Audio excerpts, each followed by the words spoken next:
Yes, we are live now. Hello friends, this is Himanshi and welcome to Let's Learn. सभी को good evening, नमस्कार, राम राम, सत श्री अकाल, अस्सलाम वालेकुम, what you feel connected with.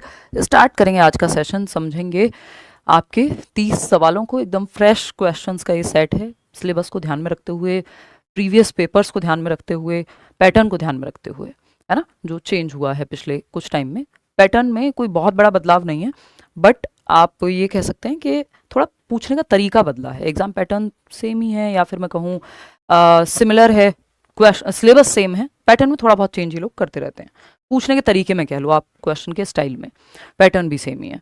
तो खैर कुल मिलाकर के ये सीरीज का 30 वीक है, तो एक एक करके सारे काम करेंगे। अभी आज ऐप पे भी क्लासेस नहीं हुई है, कल से क्लासेस शुरू कर देंगे ऐप पे भी वापस से, और यूट्यूब पे आज से शुरू कर दिया है सेशन। थोड़ा मैं माइग्रेन से जूझ रही हूँ, आप जानते ही हैं। पिछले कितना 8-9 अप्रैल से, यानी 1 महीने से ज़्यादा हो गया है इस चीज़ को। अप्रैल में 1 महीना हो गया ये कह सकते हैं। उससे पहले थी दिक्कत, बट उतनी नहीं थी। तो वो सब भी चल रहा है, तो मैनेज कर लेंगे, उसकी कोई बहुत बड़ी दिक्कत नहीं है। लेकिन अच्छा लग रहा है, घूम फिर करके वापस से पढ़ाई करेंगे। मस्त आ जाइए आप लोग। अच्छे सवाल होंगे, एक प्रॉपर कॉन्सेप्चुअल क्लैरिटी आपको मिलेगी, है ना, और पेपर में आपको एज इट इज़ हेल्प मिलेगी जिस तरह के सवाल आते हैं पेपर में। ठीक, चलिए समझते हैं। भाई पेडागॉजी ना किया हो आप लोग कर लीजिएगा, सेशन आपको पसंद आएगा और समझ में भी आएंगी चीज़ें। पीडीएफ अगेन जो पेंडिंग है वो सब डल जाएंगी, है ना। फर्स्ट क्वेश्चन से फटाफट शुरू करते हैं। इसको आप एक टेस्ट की तरह ले सकते हैं, नहीं तो आपकी एक कॉन्सेप्चुअल अंडरस्टैंडिंग या सवाल को पढ़ना कैसे पेपर में अप्रोच डेवलप हो जाएगी जब आप देखते हैं कि पेडागॉजिकल सवालों को पढ़ते कैसे हैं और उनको फिर कैसे सॉल्व करते हैं। ठीक है, फटाफट से आप जवाब देंगे। 1 नंबर का सवाल आपके सामने है, फर्स्ट ही क्वेश्चन है। आप जो है इसमें पीछे से आदित्य को बुला के करा देते। ठीक, ये अभी भी इस साइड कम स्पेस है, उधर ज़्यादा स्पेस है। देखिएगा, असर्शन क्या है, यानी कथन और कारण वाले सवाल आते ही हैं, है ना। A student who repeatedly uses the same unsuccessful method to solve a math problem is demonstrating a response set which hinders effective problem solving। कहा गया है कि एक छात्र जो गणित की समस्या को हल करने के लिए बार बार एक ही असफल तरीके का प्रयोग कर रहा है, उस तरीके का प्रयोग कर रहा है जिससे सवाल सॉल्व हो नहीं पा रहा, तो वो तरीका असफल है। फिर भी वो वही प्रयोग में ला रहा है। प्रतिक्रिया समुच्चय प्रदर्शित करती है, ये जो उसका एक्शन है, प्रदर्शित कर रहा है किसको? प्रतिक्रिया समुच्चय को, जिसको हम रिस्पॉन्स सेट कहते हैं अंग्रेजी में, या मेंटल सेट कहते हैं, जो प्रभावी समस्या समाधान में बाधा डालता है। ये बात कितनी सही है? पूरी सही है, इस बात में तो कोई दिक्कत नहीं है। रीजन क्या है इसका? Breaking down complex problems into similar parts is an unproductive strategy that causes cognitive overload and confusion. यानी बड़ी प्रॉब्लम्स को या कॉम्प्लेक्स जटिल समस्याओं को छोटे छोटे सिंपल पार्ट्स में तोड़ना एक अनप्रोडक्टिव स्ट्रेटजी है। यानी जटिल समस्याओं को सरल भागों में विभाजित करना एक अनुत्पादक रणनीति है या फेल्ड रणनीति है, जिससे कॉग्निटिव लोड जो है वो और कंफ्यूजन बढ़ती है। ये एकदम ऑपोजिट बात है, सच्चाई से परे है ये बात, है ना, कि अगर एक जटिल समस्या है तो उसको सॉल्व करने का अच्छा तरीका या कई अच्छे तरीकों में से एक तरीका है उसको पार्ट्स में ब्रेक कर देना। भाई आपको एग्जाम क्लियर करना है तो आप फिर पार्ट्स में देखते हैं कि कितने सब्जेक्ट हैं, उसमें भी कितने चैप्टर हैं, फिर एक चैप्टर से शुरू करते हैं, उसमें भी एक कॉन्सेप्ट से शुरू करते हैं। ऐसा नहीं है कि आप पूरे एग्जाम की तैयारी एक दिन में कर लेते हैं। तो प्रॉब्लम को पार्ट्स में तोड़ना होता है ना। कोई चीज समझ नहीं आ रही उसको पार्ट्स में समझेंगे, ठीक। और ये एक अनप्रोडक्टिव नहीं प्रोडक्टिव तरीका है। इससे कॉग्निटिव लोड यानी दिमाग पे लोड, कॉग्निटिव लोड मतलब संज्ञानात्मक भार, जो आपकी थिंकिंग, रीजनिंग, प्रॉब्लम सॉल्विंग, वो कम होता है। क्योंकि अब आप प्रॉब्लम जो आपको बहुत बड़ी लग रही थी उसको जब आप पार्ट्स में तोड़ देते हैं तो आपको वो कॉग्निटिव लोड नहीं देती है। एक एक सवाल करके समझेंगे तो समझ में आते जाएंगे। तो ये बात तो गलत है। ये बात सही है कि रिस्पॉन्स सेट या प्रतिक्रिया समुच्चय, या इसको फंक्शनल फिक्सनेस भी कहते हैं, कि आप जब किसी प्रॉब्लम को सॉल्व करने के लिए एक ही तरीके पर अड़े रहते हैं तो ये प्रॉब्लम सॉल्विंग में बाधा बनता है, बैरियर बनता है। हर बार एक सवाल निश्चित रूप से इस पे आता है, फंक्शनल फिक्सनेस के नाम से आ जाए, रिस्पॉन्स सेट के नाम से आ जाए, मेंटल सेट के नाम से आ जाए। बेसिकली आपको 2-3 चीजें ध्यान में रखनी है कि प्रॉब्लम सॉल्विंग में कुछ चीजें हिंड्रेंस हैं, बैरियर हैं, और कुछ चीजें हेल्पफुल हैं। जो हिंड्रेंस या बैरियर या रुकावट है उनमें से एक चीज है रिस्पॉन्स सेट, कि कुछ भी प्रॉब्लम होती है आप एक ही तरीके का इस्तेमाल करते हैं हमेशा, है ना।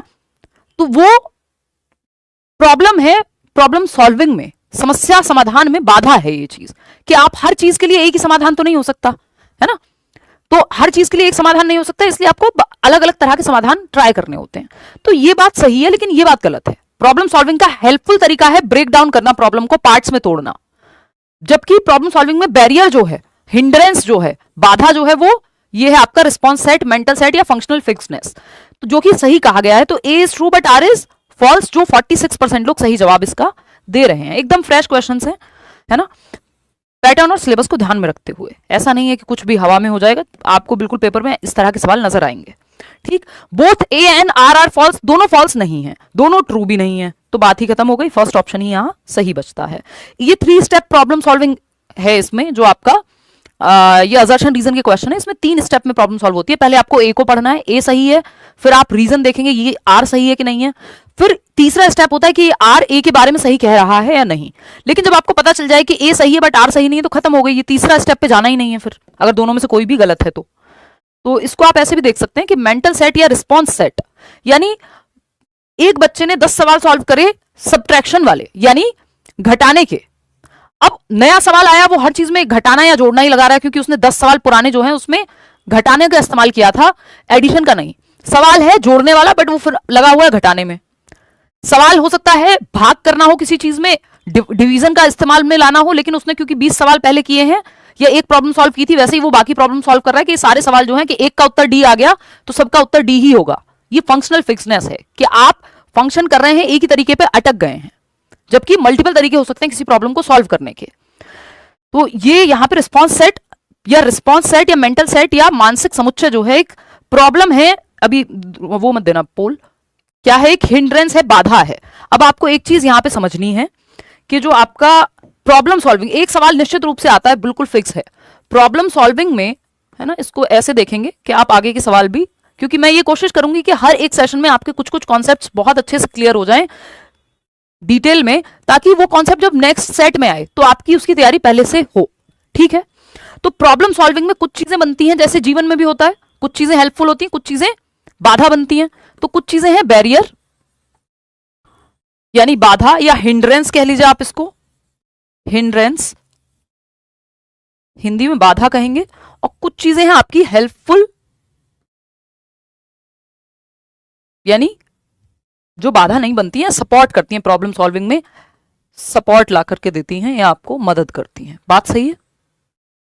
अब आपको इतना पता है कि ये जो मेंटल सेट है या फंक्शनल फिक्सनेस है, ये बैरियर है, क्योंकि आपने एक सेट बना लिया ना, आपका दिमाग में फिर फ्लेक्सिबिलिटी नहीं है, रिजिडिटी है। और रिजिडिटी, वो आपने सुना होगा कि जो पेड़ झुकते नहीं है टूट जाते हैं, तो वो लचीलापन, जिस पेड़ पे फ्रूट्स लगते हैं, फल होते हैं, वही झुकना भी जानता है, मतलब फ्लेक्सिबिलिटी है। तो प्रॉब्लम सॉल्व अगर एक तरीके से नहीं हो रही तो उस पर अड़े नहीं रहना है कि पिछली बार भी पेपर क्लियर नहीं हुआ, पढ़ फिर भी वही रहे।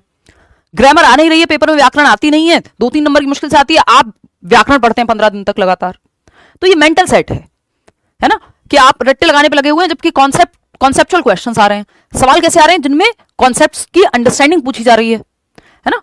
तो मेंटल सेट या फंक्शनल फिक्सनेस भी कह सकते हो उसको, कार्यात्मक स्थिरता कहते हैं फंक्शनल फिक्सनेस। इतने दिन बाद जो है बोर्ड पे लिख रही हूं, फंक्शनल फिक्सनेस।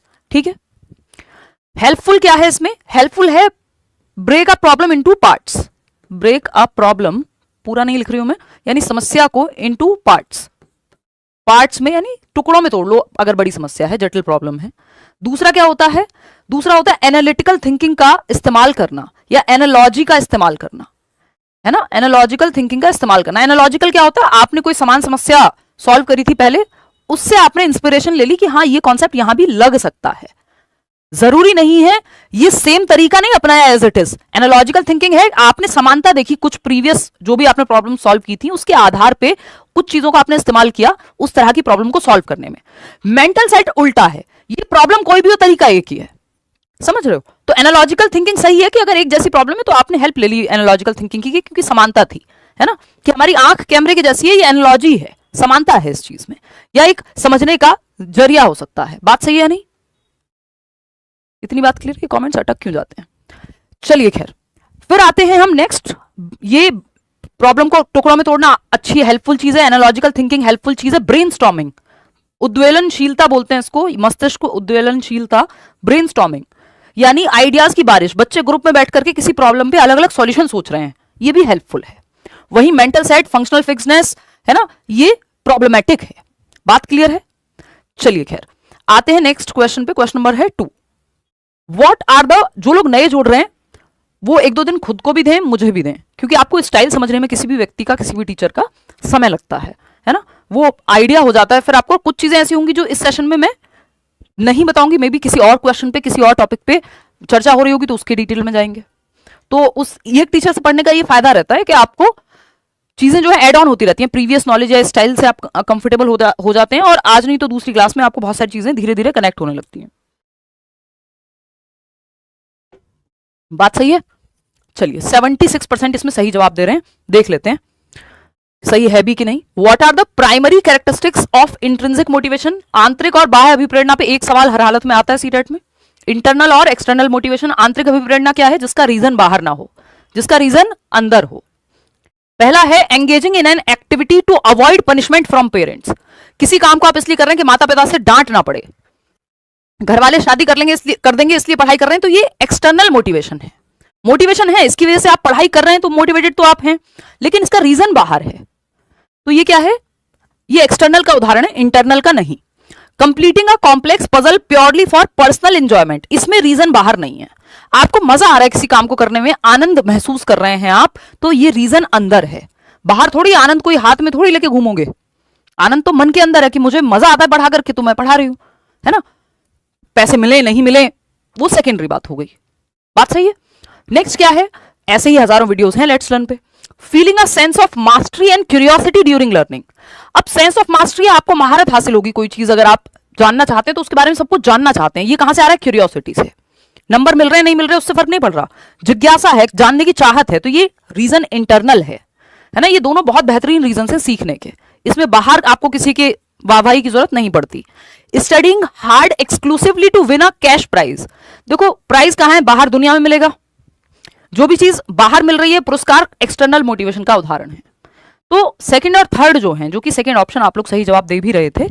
अच्छा, इस बार एक क्वेश्चन आया था, इस बार नहीं पिछले से पिछली बार, इससे पिछली बार सीटेट में, कि आपका इंटरनल और एक्सटर्नल मोटिवेशन जो है जुड़े हुए हैं। कई बार इंटरनल मोटिवेशन से कहानी शुरू होती है या एक्सटर्नल से शुरू होती है, घर वालों ने कहा टीचिंग का कोर्स कर लो, है ना, फिर आप टीचिंग का कोर्स करने गए, आपको मजा आया पढ़ाने में, तो वो शुरू मजबूरी में किए थे, फिर मजा आने लगा, मतलब एक्सटर्नल से इंटरनल चले गए, या इंटरनल से एक्सटर्नल चले जाओ, ये भी हो सकता है ना।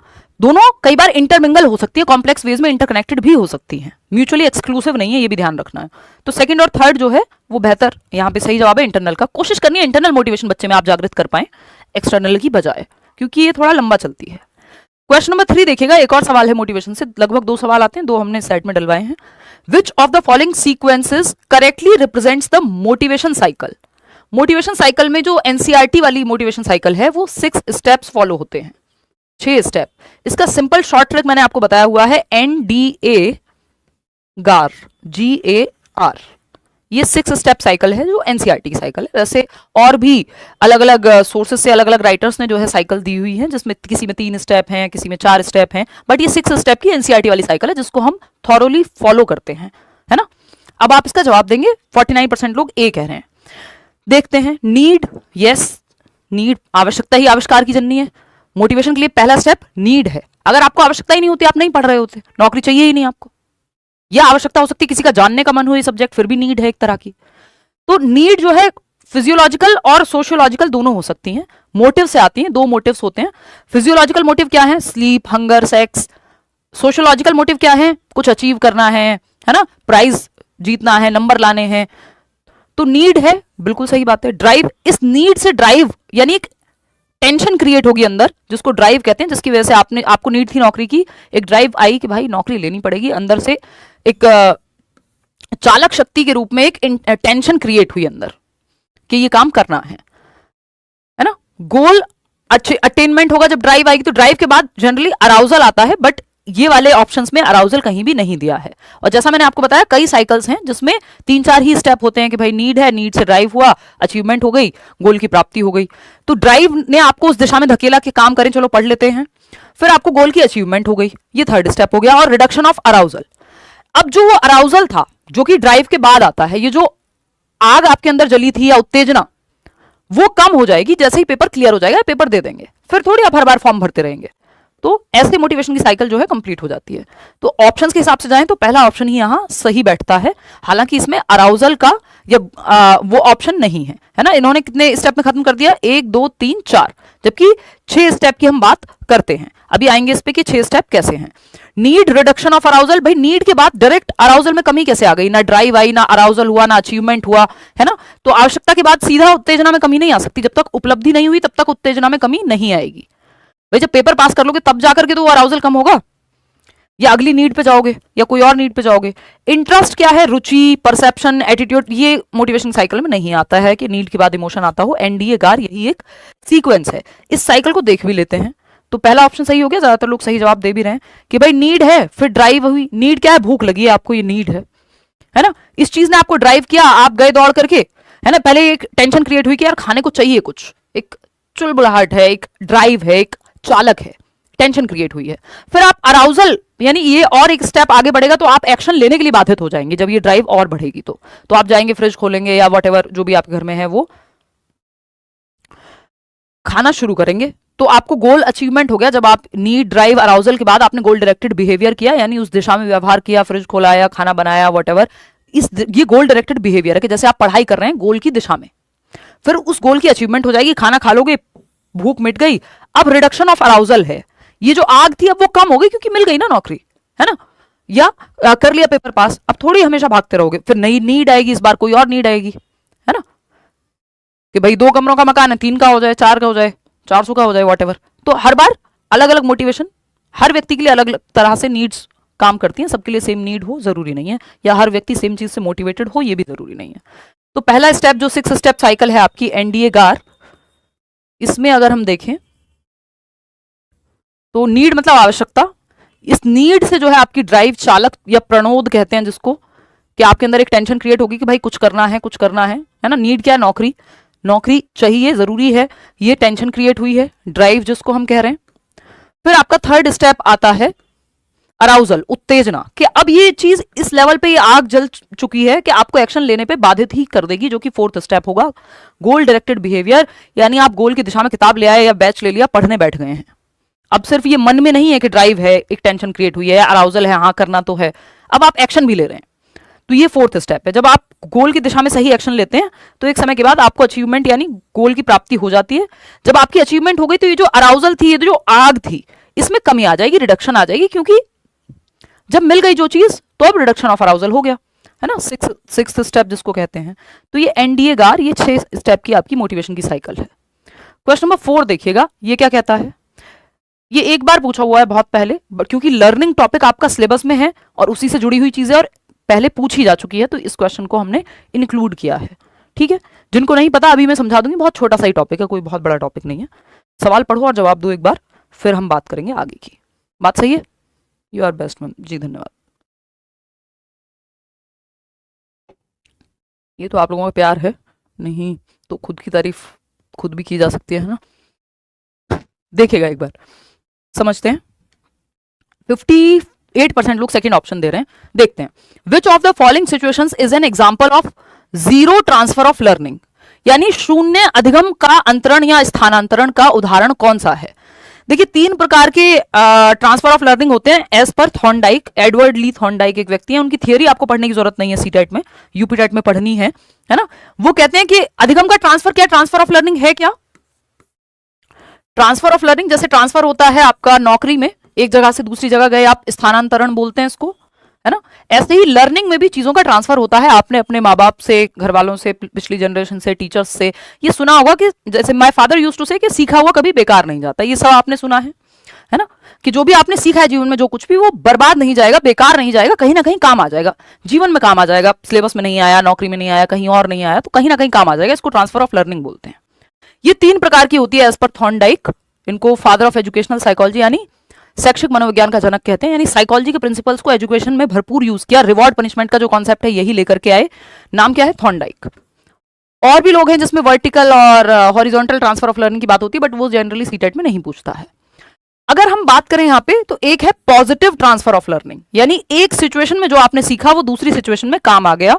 जैसे आपको साइकिल चलाना आता है, जब आप बाइक सीखेंगे तो ये जो बैलेंस करना है स्टीयरिंग को, सॉरी इसको स्टीयरिंग तो नहीं बोलेंगे, हैंडल को, वो आपको मदद करेगा किसमें, बाइक सीखने में, है ना। जिसका मैथ्स अच्छा होता है उसको फिजिक्स में मदद मिलती है, ठीक है। नेगेटिव ट्रांसफर ऑफ लर्निंग, अगर एक चीज जो सीखी आपने वो बाधा बने दूसरी चीज को सीखने में।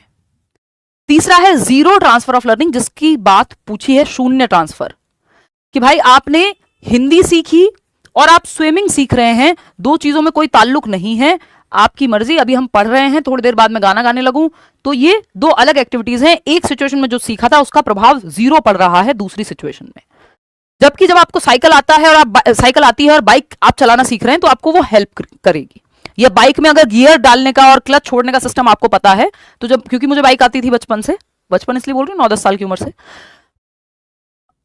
तो गाड़ी चलाने में इतनी आसानी हुई कि मुझे पता था कि क्लच जो है वो एकदम से नहीं छोड़नी है। लेकिन जब पहली बार आप बाइक सीख रहे होते हैं और क्लच छोड़ने का सिस्टम और गियर के साथ कॉम्बिनेशन सीख रहे होते हैं, तो वो वहां पे टाइम लगता है। तो ट्रांसफर ऑफ लर्निंग क्या है, एक सिचुएशन में जो सीखा आपने दूसरी सिचुएशन में काम आ रहा है। आपने टाइपिंग सीखी है ना, वो क्वालिटी कीपैड वाले फोन्स आते थे पहले, याद हो आपको, अब वो हमारे टच फोन्स में होता ही है बाय डिफॉल्ट। तो जिनको टाइपिंग आती है उनको पता है कि ए का जो प्लेसमेंट है कीबोर्ड में कहां होता है।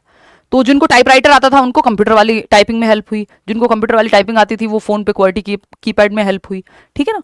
नेगेटिव ट्रांसफर हो सकता है, जो एक सिचुएशन में आपने सीखा है वो हेल्पफुल होने की बजाय प्रॉब्लम क्रिएट कर रहा है। कि आपको गाड़ी चलानी आती है इंडिया में और आप जो है राइट साइड आपका स्टीयरिंग है, फिर आप दुबई चले गए या किसी और कंट्री चले गए, वेस्टर्न कंट्रीज में, यूएस चले गए फॉर दैट मैटर, जहां आपका जो स्टीयरिंग है गाड़ी का वो लेफ्ट साइड में है। यहां लोग आप कहते हैं कि हम लेफ्ट साइड में चलते हैं रोड के, वहां राइट में चल रहे हैं। तो आपने क्योंकि इंडिया में जो गाड़ी चलाना सीखा था वो हो सकता है कुछ दिन आपको प्रॉब्लम क्रिएट करे, बार बार आपका जो दिमाग है या आपका हाथ है आप उस तरफ से गाड़ी में बैठे जिस तरफ स्टीयरिंग है ही नहीं, है ना। तो ये नेगेटिव ट्रांसफर ऑफ लर्निंग हो जाएगा कि एक सिचुएशन में जो सीखा था, ए सिचुएशन में इंडिया में गाड़ी चलाना सीखा था, ये दुबई में गाड़ी चलाने में हिंड्रेंस पैदा कर रहा है कुछ दिन तक। कुछ चीजें यहां पे कॉमन भी होंगी। तो एक बेसिक सा कॉन्सेप्ट है। अब यहां पे पूछा है जीरो ट्रांसफर ऑफ लर्निंग का क्या उदाहरण है। Learning to ride a bicycle helps in learning to ride a motorcycle. Cycle चलाना सीखने से मोटरसाइकिल चलाना सीखने में सहायता मिलती है, पॉजिटिव ट्रांसफर ऑफ लर्निंग का उदाहरण है। जीरो नहीं है ये, ऐसा नहीं है कि साइकिल सीखी और बाइक चलाने में कोई मदद नहीं होगी, जीरो नहीं है। Learning Hindi has no effect on learning swimming, यही बात हम अभी कर रहे थे कि अगर आपको हिंदी सीखी है आपने या स्पेनिश सीखी है, कोई भी भाषा सीखी है, स्विमिंग सीखने में और इस भाषा के सीखने में कोई डायरेक्ट रिलेशन हो जरूरी नहीं है। अब ये मत कहिएगा कि आप स्विमिंग सीखने गए, किसी ने आपको इंस्ट्रक्ट किया और हिंदी का प्रयोग किया, भाई हो सकता है हिंदी की बजाय इंग्लिश का भी प्रयोग हो सकता था, वो तो किसी भी भाषा का प्रयोग हो सकता था। या अगर मान लो आपको भाषा नहीं भी आती है तो बच्चों को कहा जाता है कि वो नेचुरल स्विमर्स होते हैं, वो माँ के गर्भ में तैर ही रहे होते हैं एक तरह से। तो भाषा नहीं भी आती तब भी आप तैरना सीख सकते हैं। बहुत सारे आपको अलग अलग सिचुएशंस मिल जाएंगी। तो इन दो बातों का ऐसा कोई ताल्लुक नहीं है, यहाँ कोई ट्रांसफर ऑफ लर्निंग हो नहीं रहा। Learning mathematics helps in learning physics. हाँ, मैथमेटिक्स और फिजिक्स या मैथमेटिक्स और रीजनिंग में ताल्लुक है कि जिनका मैथ्स ठीक होता है उनकी रीजनिंग ठीक होती है बाय डिफॉल्ट। क्यों? क्योंकि ट्रांसफर ऑफ लर्निंग हो रहा है। Learning typing on a computer improves mobile texting, बिल्कुल सही बात है, क्योंकि कीपैड जो है सेम है आजकल तो स्पेशली।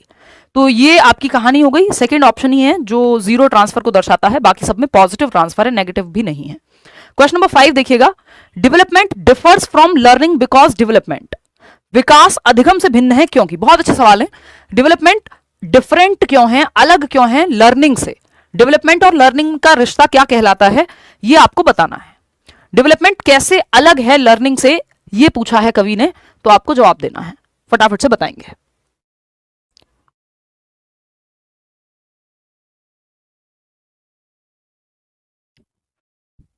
आप क्लास अटेंड करते रहिए रोज, समझाने की जिम्मेदारी हमारी है, कैसे नहीं आएगी आएगा समझ, है ना, उसकी चिंता आपको करनी नहीं है।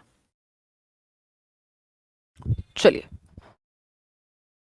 विकास अधिगम से कैसे भिन्न है या अलग है, तो सेकेंड ऑप्शन आप लोग कह रहे हैं जो कि सही है। और कितने परसेंट लोग कह रहे हैं? 93% लोग। ये हम यूट्यूब पर भी डिस्कशन कर चुके हैं, वो जो पहली क्लास थी सीडीपी की, if I am not wrong, तो बैच में है तो पक्का 100% हमने डिस्कशन किया है। किया तो यूट्यूब पे भी होगा, बट हो सकता है पुराने वीडियोस में हो, ठीक है। डेवलपमेंट डिफरेंट है लर्निंग से क्योंकि डेवलपमेंट ऑलवेज प्लान्ड होता है, वो तो लर्निंग भी हो सकती है, कई बार प्लान नहीं भी हो, वो चीजें भी डेवलपमेंट में आ सकती हैं। अकर्स ओनली इन स्कूल, सिर्फ स्कूल में डेवलपमेंट या लर्निंग होती है, ये बेकार की बात है। अगर किसी को लगता है कि कोई स्कूल नहीं गया तो उसने जीवन में सीखा नहीं होगा, तो आप अगेन 600 साल पहले चले जाइए। ये उदाहरण मैं बहुत बार यूज करती हूँ निजी जीवन में भी, कि कबीरदास जो है स्कूल नहीं गए थे, जितना मुझे पता है ना। फॉर्मल एजुकेशन नहीं ली थी उन्होंने, बट आज भी हम उनको अपने सिलेबस में पढ़ रहे हैं। तो क्या उनको ज्ञान नहीं था, या उन्होंने शिक्षा नहीं ली? तो जीवन से आप सीख सकते हैं, या बुद्धिमान होने के लिए जरूरी नहीं है कि एक व्यक्ति स्कूल ही जाएगा। स्कूल जाओगे ऑफकोर्स वो हेल्पफुल होगा, या शिक्षा जरूरी है, वो सारी बातें ठीक है, या वो फॉर्मल वे ऑफ लर्निंग है, औपचारिक शिक्षा है। इनफॉर्मल क्या है, जब आप जीवन से सीख ले रहे हैं, है ना। नॉन फॉर्मल दोनों के बीच का रास्ता है, जैसे आप और मैं अभी जुड़े हुए हैं कि आप ओपन से सीख रहे हैं या कोचिंग से सीख रहे हैं, उसको गैर औपचारिक बोलते हैं। तो केवल विद्यालय में ही अधिगम या डेवलपमेंट होता है ऐसा कुछ नहीं है। दोनों चीजें, अगर आप विद्यालय नहीं भी गया जो व्यक्ति, तो क्या उसका विकास नहीं हुआ, या उसने सीखा नहीं जीवन में कुछ? ये कहना गलत होगा। डिपेंड्स ओनली ऑन, आप खूब विद्यालय गए हैं, आप पंचर लगा के देखिए अपनी बाइक में या गाड़ी में, आपको पता लगेगा कि विद्यालय जाने से लर्निंग का डायरेक्ट या डेवलपमेंट का डायरेक्ट ऐसा नहीं है कि चीजें आपको सीखने से आती हैं।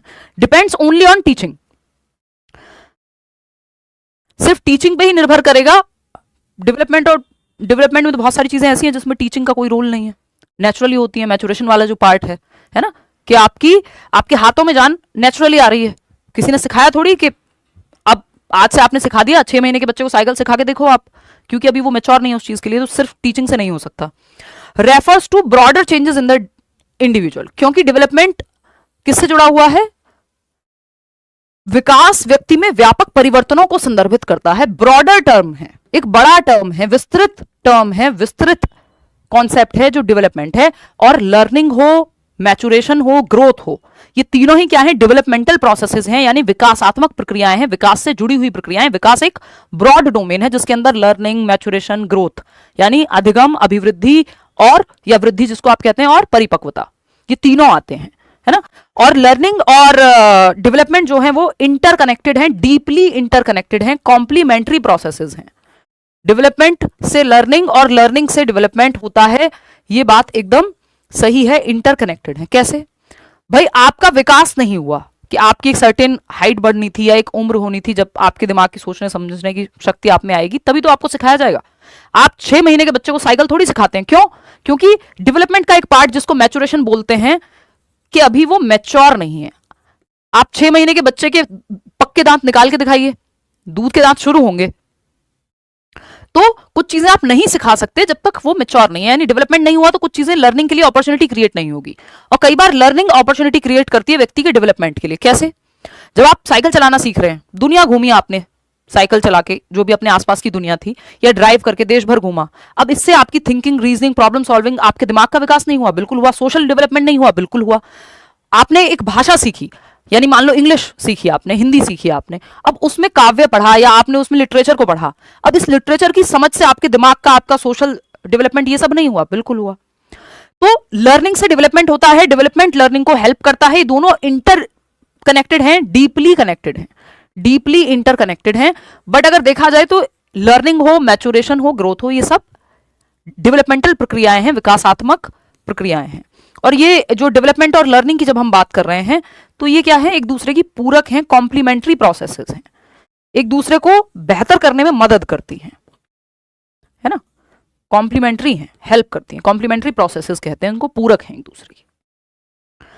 चलिए खैर, सेकेंड ऑप्शन हो गया। क्वेश्चन नंबर 6 देखिएगा। क्वेश्चन नंबर 6 क्या कहता है भाई? Dash knowledge involves knowing facts and definitions, whereas dash knowledge involves knowing how to perform a specific physical or cognitive task। यानी डैश ज्ञान में तथ्यों और परिभाषाओं को जानना शामिल है। कौन सा ज्ञान है ये तथ्यों और परिभाषाओं को जानने वाला? डिक्लेरेटिव नॉलेज, घोषणात्मक ज्ञान कहते हैं इसको। ये हिंदी इंग्लिश की पेडागोजी में भी आता है, ये सीडीपी में भी आता है। कौन सा ज्ञान कहते हैं इसको? Declarative knowledge. कि आपको डी से डेफिनेशन और डी से डिक्लेरेटिव नॉलेज, अगर रट्टा ही लगाने का बहुत मन है तो ऐसे कनेक्शन बिठा करके, इसको रट्टा भी नहीं कहेंगे, आप दो चीजों में संबंध बना करके याद रख सकते हैं। डिक्लेरेटिव और आपका डेफिनेशन सेम में आते हैं, ऐसे याद रख लेना, है ना। वैसे बेहतर तो ये होगा कि प्रोसीजरल नॉलेज से आपको बिल्कुल समझ में आ जाएगा कि किसी चीज का प्रोसीजर सीखना। आपने पढ़ा कि ऑपरेशन कैसे होता है और आपको आता है कि ऑपरेशन कैसे करते हैं, दो चीजों में अंतर है। आपने पढ़ा कि ऑपरेशन कैसे होता है या स्विमिंग कैसे करते हैं, स्टेप्स पढ़ लिए आपने, डेफिनेशन पूरी पता है आपको, नॉलेज है, थियोरी पता है आपको, ये डिक्लेरेटिव नॉलेज है। डिफाइन तो कर देंगे आपकी स्विमिंग कैसे करते हैं, बट प्रोसीजरल नॉलेज एकदम डिफरेंट है कि आपको तैरना आता है, यानी you know how to do something. वो हाउ वाला जो पार्ट है, कैसे करते हैं किसी चीज को, वो प्रोसीजर है, वो प्रक्रिया है ना। और क्या है कोई चीज, वो डिक्लेरेशन है, वो घोषणात्मक ज्ञान में आता है। कि आपको परिभाषा पता है किसी चीज की, तो वो डिक्लेरेटिव नॉलेज है। वेयर एज प्रोसीजरल नॉलेज क्या है? Involves knowing how to perform something, कैसे करते हैं, है ना। आपको पता है डांस के कितने फॉर्म होते हैं, आपको भरतनाट्यम के बारे में पता है, आपको कथकली के बारे में पता है, बट अगर आपको कथकली आता है या भरतनाट्यम आता है, दैट मीन्स उसकी प्रोसीजरल नॉलेज भी आपके पास है। डिक्लेरेटिव नॉलेज, डेफिनेशन पता है आपको, आप जानते हैं उसके बारे में, हो सकता है दोनों हो आपके पास, लेकिन अंतर क्या है कि डिक्लेरेटिव नॉलेज में आप थ्योरी बेस्ड चीजें हैं, क्या है कोई चीज, फैक्ट, तथ्य क्या है उसके बारे में। इट्स लाइक कि आपने मैप पे देखा है कि लंदन यहां है, या हमने बचपन से देखा था या सुना था। दूसरी चीज आप एक्सपीरियंस कर रहे हैं जाकर के, दो अलग चीजें हैं, ठीक है। तो डिक्लेरेटिव और प्रोसीजरल नॉलेज, ठीक है, इंप्लिसिट होता है आंतरिक, एक्सप्लिसिट होता है जो बाहर भी दिखे। इसमें इन दोनों का कोई काम है नहीं, और ये उल्टा नहीं हो सकता, तो second option is the right answer. आप सभी जो है सही जवाब दे रहे हैं। आगे बढ़ेंगे, क्वेश्चन नंबर 7 देखिएगा। Which of the following pedagogical terms is correctly matched with its definition? कौन सा पेडागोजी का टर्म है, शब्द है पेडागोजी का, है ना, शिक्षण शास्त्र का, जिसको हम पेडागोजी कहते हैं, अपनी परिभाषा के साथ सही ढंग से सुमेलित है? यानी आपको देखना है कि कौन किसके साथ सही से लिखा हुआ है, करेक्टली मैच्ड है। एक तरफ लिखा हुआ है डिक्लेरेटिव नॉलेज, अभी हमने चर्चा की है, दूसरी तरफ प्रोसीजरल नॉलेज, तीसरी तरफ मेटाकॉग्निशन है, फोर्थ है फंक्शनल फिक्सनेस यानी कार्यात्मक स्थिरता। डिक्लेरेटिव नॉलेज डेफिनेशन होती है, how to ride a bicycle, cycle कैसे चलाते हैं, ये प्रोसीजरल नॉलेज का उदाहरण है, ना कि डिक्लेरेटिव का। बात सही है? तो ये तो गलत हो गया। प्रक्रियात्मक ज्ञान यानी साइकिल कैसे चलाते हैं, ये यहां पे आना चाहिए था। यह जानना कि भारत की राजधानी नई दिल्ली है, ये डिक्लेरेटिव नॉलेज है, प्रोसीजर थोड़ी है कोई, दिल्ली कोई प्रोसीजर है? तो ये एक बात हुई। मेटाकॉग्निशन यानी अधिसंज्ञान या परासंज्ञान, इस पे एक सवाल आता ही है आजकल। The ability to think about, monitor and regulate one's own thinking process, ये एकदम सही है, 78% लोग सही जवाब दे भी रहे हैं। कि अधिसंज्ञान या परासंज्ञान का मतलब है अपनी स्वयं की विचार प्रक्रियाओं के बारे में सोचने, निगरानी करने और विनियमित करने की क्षमता, यानी thinking about your own thinking, किसी चीज को प्लान करना, किसी चीज की स्ट्रेटजी बनाना, रिव्यू करना, उस स्ट्रेटजी को इवेल्युएट करना, वो एग्जीक्यूट हो पाई नहीं हो पाई, कि भाई आपको पेपर क्लियर करना है, आपने एक प्लानिंग की, स्ट्रेटजी बनाई, देखा आप सही जा रहे हैं कि नहीं जा रहे हैं, कितने नंबर आ रहे हैं मॉक टेस्ट में, रिफ्लेक्ट किया, thinking about thinking, awareness about awareness, तो ये बात सही है। फंक्शनल फिक्सनेस, कार्यात्मक स्थिरता, the ability to use an object in novel highly creative ways, ये क्रिएटिविटी का उदाहरण है, ना कि फंक्शनल फिक्सनेस का। और क्रिएटिविटी तो दूर भागती है जहां पे फंक्शनल फिक्सनेस होती है, ये तो बाधा है क्रिएटिविटी में फंक्शनल फिक्सनेस, कि एक ही तरीके पे अटके हो तो कुछ नोवल या कुछ नया नहीं सोच पाओगे। तो मेटाकॉग्निशन यहाँ पे सही जवाब है। मेटाकॉग्निशन का मतलब क्या होता है, यानी थिंकिंग बियॉन्ड थिंकिंग। मेटा आपने सुना होगा, फेसबुक को मेटा बना दिया गया, मेटा का मतलब क्या है, बियॉन्ड, है ना। और कॉग्निशन का मतलब क्या है, मेटा और कॉग्निशन दो शब्दों से मिलकर के बना है मेटा कॉग्निशन, परासंज्ञान। आपको फ्री नोट्स भी दिए हुए हैं, आप डाउनलोड कर लीजिएगा, उससे भी आपकी बहुत मदद हो जाएगी अगर आप बैच में नहीं कर पा रहे हैं एनरोल किसी कारणवश, ठीक है।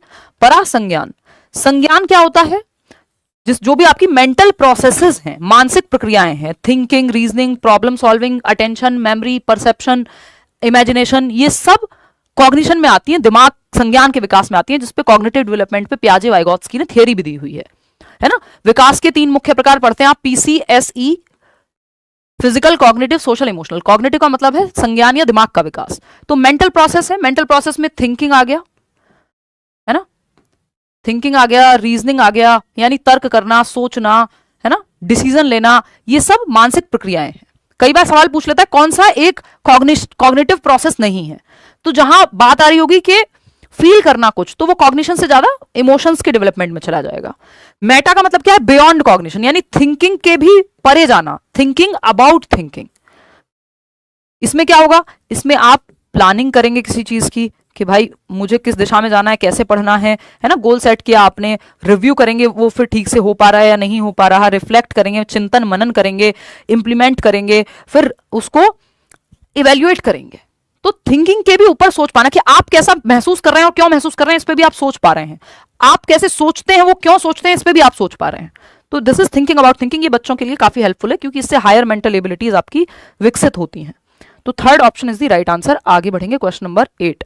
ये आप देख सकते हो, उसमें डिक्लेरेटिव नॉलेज, यानी आपको वर्ल्ड के सारे फैक्ट पता है, कौन सा शहर किसकी राजधानी है, कैसे चलाते हैं, प्रोसीजरल नॉलेज आपको बाइक की पता है ना, लिखते कैसे हैं ये आपको पता है, पंचर कैसे लगाते हैं, टायर कैसे बदलते हैं, ये आपको आता है करना, तो ये प्रोसीजरल नॉलेज है। इसके बारे में पता है डेफिनेशन या परिभाषिक रूप से, तो वो डिक्लेरेटिव नॉलेज है। मेटाकॉग्निशन, आप अपने विचारों पे भी विचार कर पा रहे हैं। फंक्शनल फिक्सनेस एक ही तरीके बैठ के पढ़े हैं, जबकि मल्टीपल तरीकों का प्रयोग प्रॉब्लम को सॉल्व करने के लिए करना था। क्वेश्चन नंबर 8 देखिएगा, लॉरेंस कोहलबर्ग के बारे में सवाल है, बिश्नोई नहीं है, ये कोहलबर्ग है। Lawrence Kohlberg's theory of moral development has been criticised primarily because, Lawrence Kohlberg के नैतिक विकास के सिद्धांत की मुख्य रूप से आलोचना किस बात पे की गई है? कोहलबर्ग की आलोचना पे पता नहीं कितनी बार सीटेट में सवाल आया है, बैक टू बैक अनगिनत बार आया है, मतलब गिन तो सकते होंगे ऑफ कोर्स, बट आप ये समझ लीजिए कि बहुत बार सवाल आया है ना। तो क्रिटिसिज्म क्या है मॉरल डेवलपमेंट की थियरी का जो कोहलबर्ग के द्वारा दी गई है? 2-3 क्रिटिसिज्म है, जिसमें से एक बहुत ही फेमस क्रिटिसिज्म है कि जेंडर बायस थियरी है। महिलाओं के पर्सपेक्टिव को या वुमेन के पर्सपेक्टिव को, फीमेल्स के पर्सपेक्टिव को इसमें देखा ही नहीं गया। सारे जो सैंपल थे इस थियरी को बनाते समय वो पुरुषों के सैंपल थे या मेल सैंपल थे। तो यहां पे, और जबकि जो महिलाओं का सही गलत है, मॉरलिटी है, वो कई बार केयर पे भी फोकस्ड होती है, तो इसलिए इसको जेंडर बायस थियरी कहा। इन्हीं की एक स्टूडेंट ने जिनका नाम कैरल गिलिगन है, जीवित हैं वो, कोहलबर्ग नहीं है, ही कमिटेड सुसाइड। खैर ये जरूरी नहीं है, अभी जरूरी है इनकी थियरी। तो Lawrence Kohlberg's theory of moral development has been criticised primarily because, मतलब जरूरी है, ठीक है, इन्होंने थियरी दी है, बट अभी के लिए पेपर में क्या जरूरी है, इनकी थियरी को जानना। ये अपने आप में बहुत बड़ी बात होती है कि आपका काम आपसे ऊपर निकल जाए, आपकी चर्चा से ज्यादा आपके काम की चर्चा हो रही है ना, कि मॉरल डेवलपमेंट लिख के गए वो हम आज तक पढ़ रहे हैं। कहाँ थे, कौन थे, हो सकता है आपको ना पता हो, मतलब हम लोगों को पता है, हम लोग पढ़ते हैं पढ़ाते हैं तो ज्यादा पढ़ लेते हैं कई बार, ठीक। तो it ignores the physical milestones of infancy, नहीं ऐसी कोई बात नहीं है, ये कोई क्रिटिसिज्म नहीं है। It was based primarily on a male sample, yes yes, underrepresents the ethics of care. Ethics of care यानी देखभाल की या केयर की जो नैतिकता है वो महिलाओं में होती है, उस पहलू को इन्होंने बिल्कुल इग्नोर ही कर लिया और सिर्फ मेल सैंपल्स को इंक्लूड किया गया। तो ये जेंडर बायस थियरी है। It claims that morality is fully developed by the age of 3, नहीं भाई साहब, ये एडोलसेंस और अडल्टहुड तक की बातें हो रही हैं। 3 साल में कोई मॉरलिटी डेवलप नहीं हो रही, शून्य मॉरलिटी है, सेल्फ की मॉरलिटी होती ही नहीं है, सही गलत का कोई कॉन्सेप्ट ही नहीं है। It relies too heavy, it relies, बस सही गलत वो है जिससे डांट ना पड़े। It relies too heavily on पियाजे सेंसरी मोटर स्टेजेस, नहीं। देखिए पियाजे की एक थियरी है मॉरल डेवलपमेंट की, या इवन जो कॉग्निटिव डेवलपमेंट की थियरी है उससे ये इंस्पायर्ड है। ये थियरी बहुत लोग, बहुत सारी चीजें इंस्पायर्ड होती हैं, पहले लोग बता देते थे, आजकल लोग पूरी पूरी संस्थाएं बना लेते हैं कॉपी करके और श्रेय नहीं देते हैं, वो एक अलग बात है। लेकिन इंस्पिरेशन कोई भी किसी से ले सकता है, ह्यूमंस लेते हैं, हम सब एक दूसरे से इंस्पिरेशन लेकर आगे बढ़ते हैं जीवन में। तो ये इंस्पायर्ड है थियरी, कॉपीड नहीं है। कई बार कॉपीड होती हैं चीजें लेकिन श्रेय नहीं होता है। खैर एनीवे ये सब बातें चलती रहेंगी, आपके कमेंट्स पता नहीं क्यों रुक जाते हैं, देखिएगा। तो अगर हम बात करें it relies too heavy on पियाजे, नहीं, पियाजे किसी स्टेज पे ये ऐसा नहीं है कि चिपक गई है, इंस्पायर्ड है। इसलिए ये कहते हैं कि कॉग्निटिव मैच्योरिटी का कॉग्निटिव रीजनिंग से डायरेक्ट संबंध है। इस पर कभी और चर्चा करेंगे, ज्यादा हो जाएगा एक दिन में आपके लिए। It was based primarily on a male sample and underrepresents the ethics of care, महिलाओं के व्यू पॉइंट को या केयर की मॉरलिटी को इन्होंने इग्नोर किया है ना, सिर्फ मेल सैंपल्स ही थे। जब बात क्रिटिसिज्म की करते हैं कोहलबर्ग के, तो 3 चीजें मुख्य रूप से इनके 3 क्रिटिसिज्म है, 3 पॉइंट्स हैं आलोचना में। एक तो यह है कि जेंडर बायस है, यानी मेल सैंपल्स को ही लिया गया, लैंगिक पक्षपात है इसमें। दूसरा ये कि ये हाइपोथेटिकल सिचुएशंस हैं, और ये मेरा बहुत ही फेवरेट वाला पॉइंट है ना। वैसे तो जेंडर बायस भी काफी अच्छा क्रिटिसिज्म है इस थियरी के लिए, लेकिन ये सबसे बेहतरीन मुझे लगता है हाइपोथेटिकल सिचुएशंस। कि जब कोहलबर्ग ने सवाल पूछते समय या जब ये थियरी बनाई, जो भी सिचुएशंस ली, लोगों से पूछा कि अच्छा आप इस सिचुएशन में होते, एक तरफ आपका पति है, एक तरफ आपके पिताजी हैं, तो आप किसको बचाएंगे, ऐसी सिचुएशन है। या एक तरफ आप पेपर देने जा रहे हैं, किसी की जान बचानी है, और एक तरफ आपका पेपर छूटेगा, मतलब मॉरल डिलेमास, नैतिक दुविधाएं आपको दी जाएं, है ना, कि भाई आप इट्स लाइक जब आप यूपीएससी के मॉक इंटरव्यूज देख रहे हैं, कि एक व्यक्ति आपको कोई मिल जाए दुनिया में जो कहे मैं कभी रिश्वत लूंगा, और केसेस आप देख लीजिए मिलते ही हैं। तो इट्स लाइक कि जब आप हाइपोथेटिकली, जब आपसे पूछा जा रहा है कि जब ये सिचुएशन होगी तो आप क्या करेंगे, तो आप कहते हैं मैं तो एकदम आइडियल आंसर देते हैं, मैं तो ये करूंगा जी, है ना, मैं तो रिश्वत कभी हाथ नहीं लगाऊंगा जीवन में। या दहेज, वो तो बहुत खराब चीज होती है। खुद की शादी हो रही है, आपने देखा भाई साहब यहां पे जो है क्या चल रहा है, गिफ्ट के नाम पे दहेज चल रहा है। तो ये क्या हाइपोथेटिकल सिचुएशन हो गई कि एक व्यक्ति हाइपोथेसिस में, परिकल्पना में कह दो, हाइपोथेसिस है कि ऐसा होगा, बट एक्चुअल में जब सिचुएशन आएगी तो वो व्यक्ति पलट जाएगा, इस बात की कोई गारंटी नहीं है। मतलब ये जो सही गलत या मॉरलिटी की जब हम बात कर रहे हैं तो इसका एक क्रिटिसिज्म है कि ये हाइपोथेटिकल सिचुएशंस इसमें है कि आपने हाइपोथेसाइज किया है, परिकल्पना की है, एक सिचुएशन दी है, उसमें तर्क लगाने को कहा है, बट एक्चुअल सिचुएशन में हो सकता है लोग अलग तरह से एक्ट करें, है ना। फिर क्या आता है, ऐसे लोग आपको मिल जाएंगे कि जो वुमेन एम्पावरमेंट पे लेक्चर देते हुए फिरते हैं और घर की महिलाओं को उन्होंने एम्पावर नहीं किया हुआ, या घूंघट पे लेक्चर दे रहे हैं और अपने घर में जो है घूंघट कराते हैं लोगों से। तो इस तरह की सिचुएशंस हैं, है ना। तो ये हाइपोथेटिकल सिचुएशंस हैं कि व्यक्ति एक्चुअल में वो सही गलत क्या मानता है और वो क्या दिखाता है, दो चीजों में अंतर पाया जा सकता है। तीसरा इसका एक और क्रिटिसिज्म है कि कल्चर बायस है, या तो मुझे तीसरा क्रिटिसिज्म इसका याद नहीं कर पा रही हूँ मैं फॉर सम रीजन, अभी बहुत दिन बाद आई हूं। तो ये जो है, हाँ किसी को याद आ रहा हो तो बताना, मैं अभी ये दो ही याद कर पा रही हूँ, एक तीन इसके मुख्य क्रिटिसिज्म है जो मैं हमेशा डिस्कस करती हूँ। कल्चर बायस तो इसमें नहीं आएगा, क्योंकि हाँ कल्चर को लेकर के कुछ इसमें कॉन्सेप्ट है कि ये सब कल्चर पे लागू हो, ये जरूरी नहीं है कि इसमें कल्चर वाला पर्सपेक्टिव को शामिल नहीं किया गया है, कि भारत में माँ बाप को या माँ बाप से अलग रहना या माँ बाप को वृद्धाश्रम छोड़ के आना कॉमन नहीं है, क्योंकि हमारा कल्चर उसको गलत मानता है। जरूरी नहीं है कि आपको बहुत प्यार है इसलिए आप अपने माँ बाप के साथ रह रहे हैं, मजबूरी में उस कल्चर की वजह से हो सकता है आप रह रहे हो। तो सही और गलत कल्चर के हिसाब से पलट जाता है, ये इसमें एक चीज नहीं। जेंडर स्टीरियोटाइप इसमें आ गया, जेंडर बायस में ही आ गया, वो ऑलरेडी इंक्लूडेड है। इतनी बात क्लियर है? क्लियर है ना। चलिए आगे बढ़े। हाँ, not applicable in all culture, बिल्कुल ये एकदम सही बात ही है, मतलब बात हम पॉइंट हमने वही डिस्कस किया है, याद आ गया था बाई चांस। आप लोगों ने, आप में से एक आधी कोई व्यक्ति बता पा रहा है इतनी देर बाद, बहुत खुशी की बात है। अभी नई नई पढ़ाई शुरू की आपने। Not applicable in all cultures, applicable in all cultures. भाई जिसको किसी कॉन्सेप्ट के बारे में बहुत पता हो तो वो थोड़ा वीडियो आगे बढ़ा के देख लेना, लेकिन क्योंकि कुछ लोग जो है पहली पहली बार ही पढ़ रहे हैं या ज़्यादातर लोग, तो ये ज़रूरी है कि कुछ कॉन्सेप्ट्स को हम डिटेल में समझें। तो ये इसकी तीन मुख्य क्रिटिसिज्म है, ध्यान रखिएगा, इन तीनों में से एक पे सवाल फंस जाता है। क्वेश्चन नंबर 9 देखिएगा, dyslexia primarily affects a child's ability to engage in dash whereas dysgraphia affects a child's dash। पठन वैकल्य किस चीज को प्रभावित करेगा, फटाफट से बताओ, बहुत तेजी से जवाब दो। सेकेंड ऑप्शन कह रहे हैं कितने लोग, 43% लोग।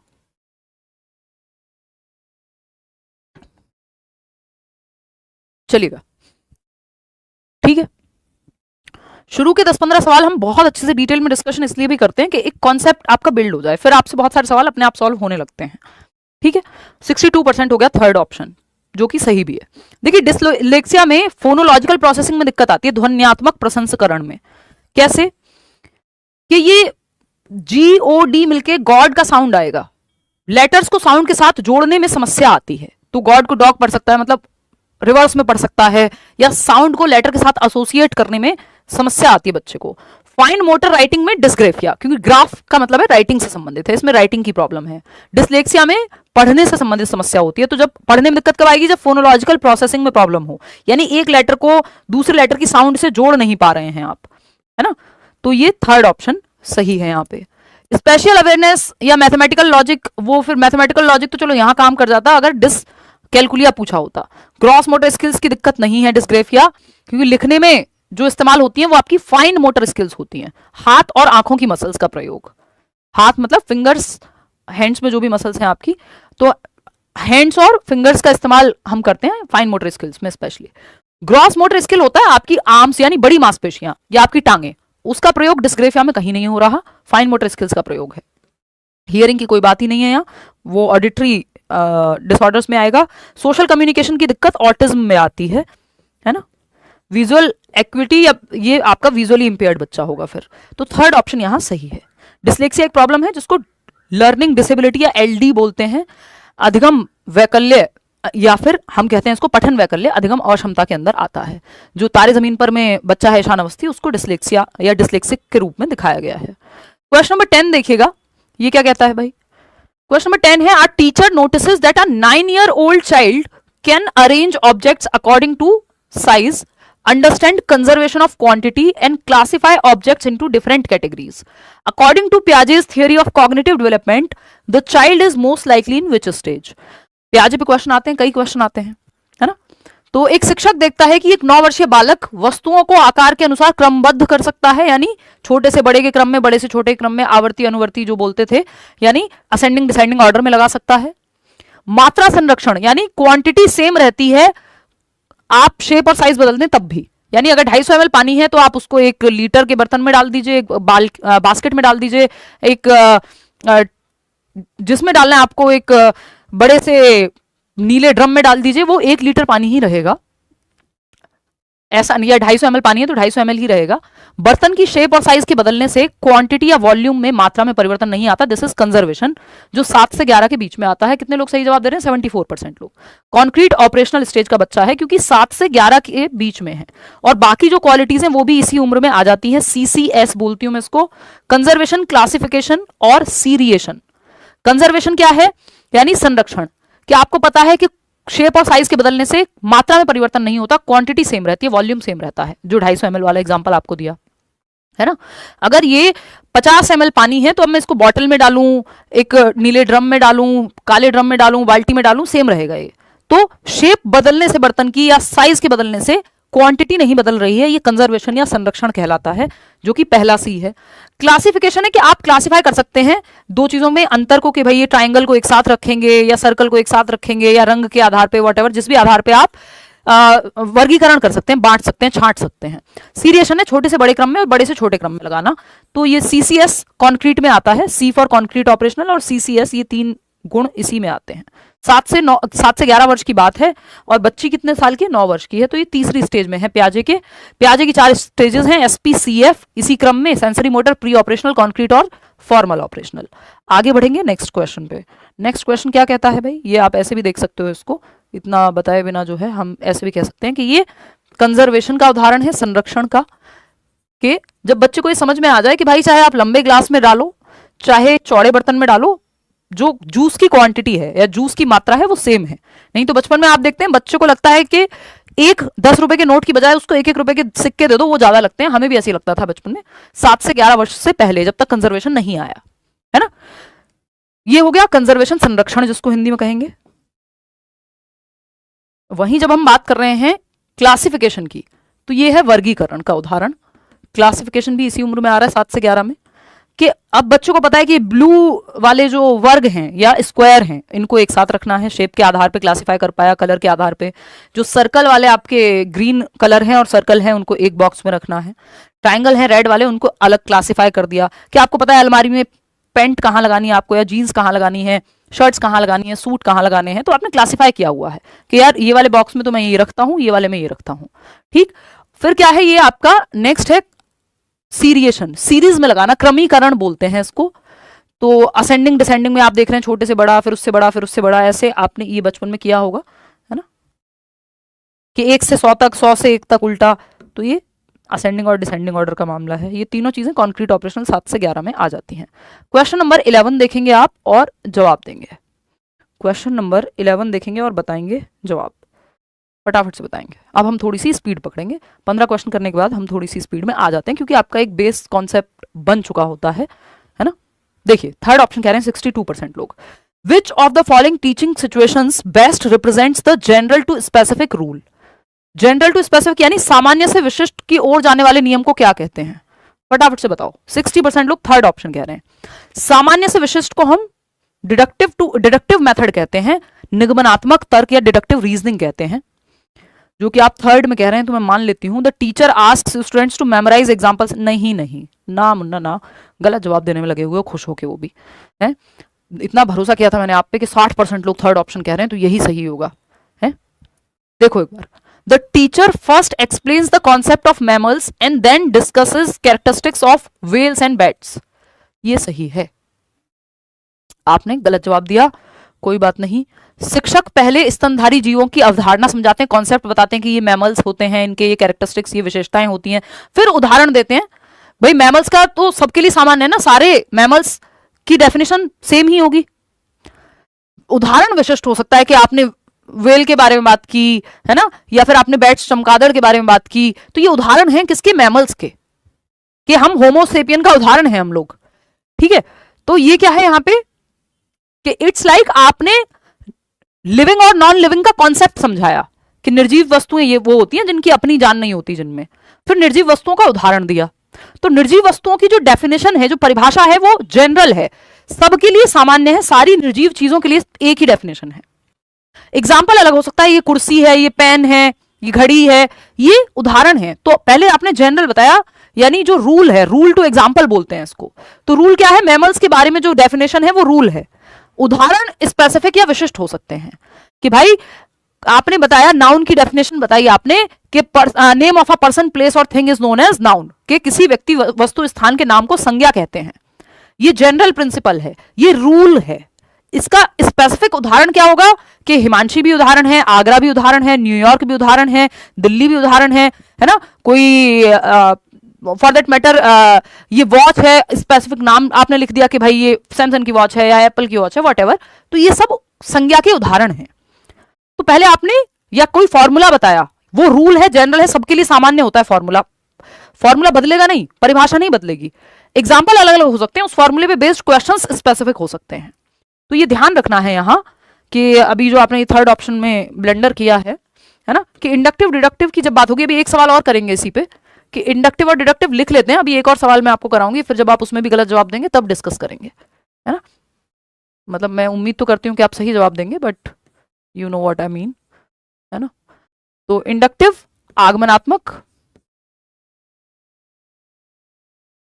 आपका आगमन होगा यहां, आप रूल तक पहुंचेंगे, रूल का आगमन होगा। निगमनात्मक है डिडक्टिव मेथड या डिडक्टिव रीजनिंग। बहुत अमेजिंग है, ये आपको आगे तक काम आएंगे। आप DEET+B का पेपर देने चले जाइए, कोई भी एग्जाम दे लीजिए, सीटेट से लेके हर जगह ये कारगर है। जब हम बात करते हैं इंडक्टिव की, तो ये एग्जाम्पल टू रूल होता है, उदाहरण से नियम की ओर। कि आपने बताया कि राम, शाम, ताजमहल, है ना, दिल्ली लिख लिया आपने। आपने बोर्ड पे ये सारे उदाहरण लिखे पहले, और बच्चों से पूछा अपने फेवरेट, अपने बेस्ट फ्रेंड का नाम बताओ, अपनी फेवरेट जगह का नाम बताओ, अपनी फेवरेट डिश का नाम बताओ। तो ये एग्जाम्पल पहले आपने लिए, उदाहरण। फिर आपने बताया कि इन सब नामों को संज्ञा कहते हैं, कि name of a person place और थिंग, किसी वस्तु व्यक्ति स्थान के नाम को संज्ञा कहते हैं। ये परिभाषा आपने बाद में बताई, तो इसको इंडक्टिव मेथड कहेंगे। जब आपने पहले डेफिनेशन बता दी, परिभाषा बता दी आपने, जैसे बचपन में हमको रटवाया गया था कि name of a person place और thing is known as noun, किसी व्यक्ति वस्तु स्थान के नाम को संज्ञा कहते हैं, लगे पड़े डेफिनेशन याद करने में। फिर उसके बाद उदाहरण दिया जा रहा है कि जैसे राम, जैसे पुस्तक, जैसे फलाना। तो डेफिनेशन क्या है? रूल है डेफिनेशन। नियम से उदाहरण की ओर जाना। डेफिनेशन के बाद आप क्वेश्चंस या आपको एग्जांपल्स दिए जा रहे हैं, तो रूल टू एग्जांपल। देखिए रूल हमेशा जनरल होता है, सबके लिए सामान्य है। A+B का होल स्क्वायर सामान्य है, जनरल है, सबके लिए एक जैसा है। क्वेश्चन अलग अलग हो सकते हैं, तो रूल जनरल होता है, एग्जाम्पल जो है वो स्पेसिफिक होता है। तो जनरल टू स्पेसिफिक यानी सामान्य से विशिष्ट की ओर जाना डिडक्टिव मेथड है, जो अभी आपसे सवाल में पूछा था, है ना? नियम सबके लिए एक जैसा है तो सामान्य है। स्पेसिफिक विशिष्ट क्या है? उदाहरण हो सकता है। ठीक है, A+B का होल स्क्वायर एक ही नियम है, डेफिनेशन संज्ञा की सबके लिए एक ही है, लेकिन उसके उदाहरण अलग हो सकते हैं। कि राम का एग्जाम्पल देगा कोई संज्ञा पढ़ाते हुए, कोई शाम का एग्जाम्पल देगा, कोई राहुल का एग्जाम्पल देगा। ठीक, तो ये कहानी है। तो the teacher first teaches addition of fractions and then introduces the concept of numbers. ये अलग कहानी चल रही है। The teacher asks students to memorise करने वाले वैसे भी उदाहरण ज्यादा अच्छे होते नहीं है options. Examples before the concept, example to concept या एग्जांपल टू रूल, तो उल्टा आपका इंडक्टिव होगा। डिडक्टिव कैसे हो जाएगा? जनरल टू स्पेसिफिक, जनरल तो रूल है, तो ये डिडक्टिव है। पहले नियम बता दिया, फिर परिभाषा बताई, फिर उदाहरण बताए। The teacher teaches isolated facts without connection, तो ये कोई मेथड नहीं है, ये फालतू मेथड है। तो फर्स्ट ऑप्शन यहाँ पे सही है, बाकी गलत हो जाएंगे। आगे बढ़ेंगे, क्वेश्चन नंबर 12 देखिएगा, ये क्या कहता है भाई? क्वेश्चन नंबर 12 कहता है a teacher asks students to observe that, अब इसमें मैं आपको समय नहीं दूंगी। A teacher asks students to observe that iron, copper and aluminium expand when heated and then formulate a general principle. This process reflects, यानी एक टीचर ने ये बताया बच्चों को, यह अवलोकन करने को कहते हैं, ऑब्जर्व करने को कहा कि लोहा, तांबा और एल्यूमिनियम गर्म करने पर फैलते हैं, और फिर उनसे एक सामान्य सिद्धांत बनाने को कहा, है ना? वो सामान्य सिद्धांत क्या है? उन्होंने कहा कि teacher asks students to observe कि आयरन को गर्म कर रहे हैं, लोहे को गर्म कर रहे हैं, वो भी फैल रहा है, कॉपर को कर रहे हैं तो फैल रहा है, एल्यूमिनियम को कर रहे हैं तो फैल रहा है, गोल्ड को करेंगे तो भी फैलेगा, यानी मेल्ट होगा, पिघलेगा अगर मैं कहूं तो। व्हेन हीटेड, ये सब पिघलते हैं हीट करने पे। मतलब क्या है, इसका एक जनरल प्रिंसिपल फॉर्मुलेट करने को कहा कि ये सब मतलब कौन सब, मेटल्स के धातु मेल्ट करने पे पिघलते हैं। तो ये एग्जाम्पल से रूल की तरफ गए, पहले ऑब्जर्व किया है, और जब देखा कि इतने सारे धातु जो है सब पिघल रहे हैं तो ये एग्जाम्पल से रूल बनाया गया। तो नियम से उदाहरण नहीं गए, उदाहरण से नियम की ओर गए हैं कि ये सब उदाहरण है किसके, मेटल्स के। This is inductive reasoning. ठीक है इतनी बात। थर्ड ऑप्शन 69% लोग सही जवाब दे रहे हैं, आगमनात्मक तर्क बोलेंगे। अगर पहले आपको नियम बता दिया होता कि all metals melt when heated, सभी धातु जो है गर्म होने पे पिघलते हैं या फैलते हैं, तो ये डिडक्टिव रीजनिंग हो जाता, क्योंकि पहले परिभाषा बताई फिर आपको उदाहरण दिए कि जैसे लोहा, जैसे सोना, जैसे कॉपर, जैसे एल्यूमिनियम। समझ गए बात को? तो third option is the right answer.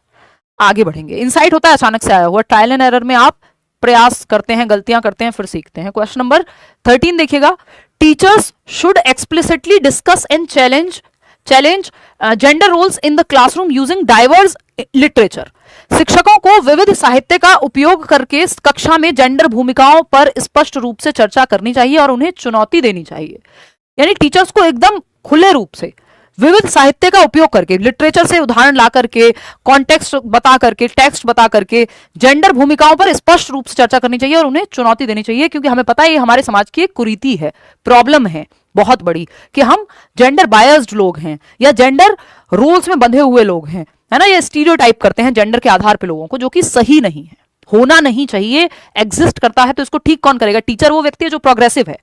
But बहुत ही विडंबना है कि कई बार टीचर्स ही बहुत स्टीरियोटिपिकल हो जाते हैं या उनके अपने बायसेस से ही आगे नहीं निकल पाते हैं। आपको वैसा टीचर नहीं बनना है ना, क्योंकि बदलाव अच्छे शिक्षक ही लाएंगे और आप जैसे शिक्षक लाएंगे जो और आगे बेहतरीन बन के जाएंगे, ये सब पढ़ के जाएंगे जो, है ना। तो अगर हम देखें जो हो रहा है समाज में, इसका मतलब ये नहीं सही हो गया, है ना, कि लड़कियां जो है नौकरी करें और घर का काम भी बराबर करें, ये होता है, इसका मतलब ये नहीं कि सही प्रैक्टिस हो गई। इसमें स्टीरियोटाइप भर भर के है ना, कि जेंडर के आधार पर आपने कामों को जोड़ दिया व्यक्ति से, कि खाना लड़कियां बनाएंगी, ये जेंडर रोल से बना हुआ एक स्टीरियोटाइप है। तो इस पे चर्चा टीचर को तो एटलीस्ट करनी चाहिए। रीजन क्या है? Schools act as powerful secondary socialising agents that can either reinforce or break societal gender stereotypes. यानी स्कूल शक्तिशाली द्वितीयक सामाजिकरण कारकों के रूप में कार्य करते हैं, जो या तो सामाजिक जेंडर रूढ़ियों को मजबूत कर सकते हैं या तोड़ सकते हैं, है ना।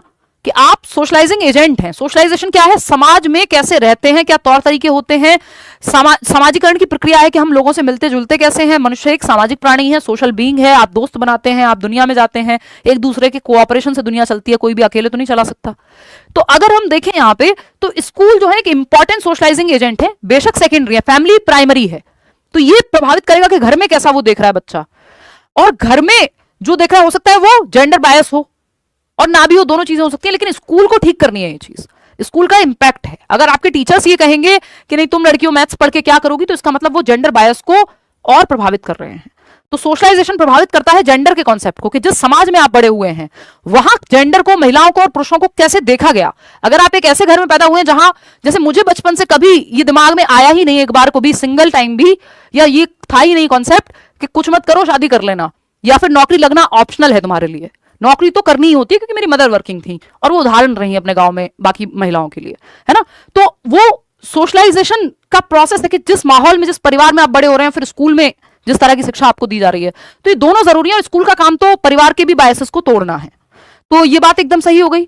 ये जो अजर्शन है, अभिकथन है, ये सही से एक्सप्लेन करता है कि स्कूल एक पावरफुल सेकेंडरी सोशलाइजिंग एजेंट है, जो या तो रीइंफोर्स करेगा, यानी अगर घर में मान लो किसी बच्ची को ये कहा जाता है कि तुम पढ़ के क्या करोगी, या जा तो रही हो स्कूल बट शादी कर देंगे, लेकिन स्कूल में आपके टीचर ने आपको बताया है कि शादी जरूरी नहीं है, आपको काम करना है, जीवन में कुछ बनना है, कुछ बेहतर करना है, आपके सोचने समझने की क्यूरियोसिटी आपकी जगह है कोई टीचर।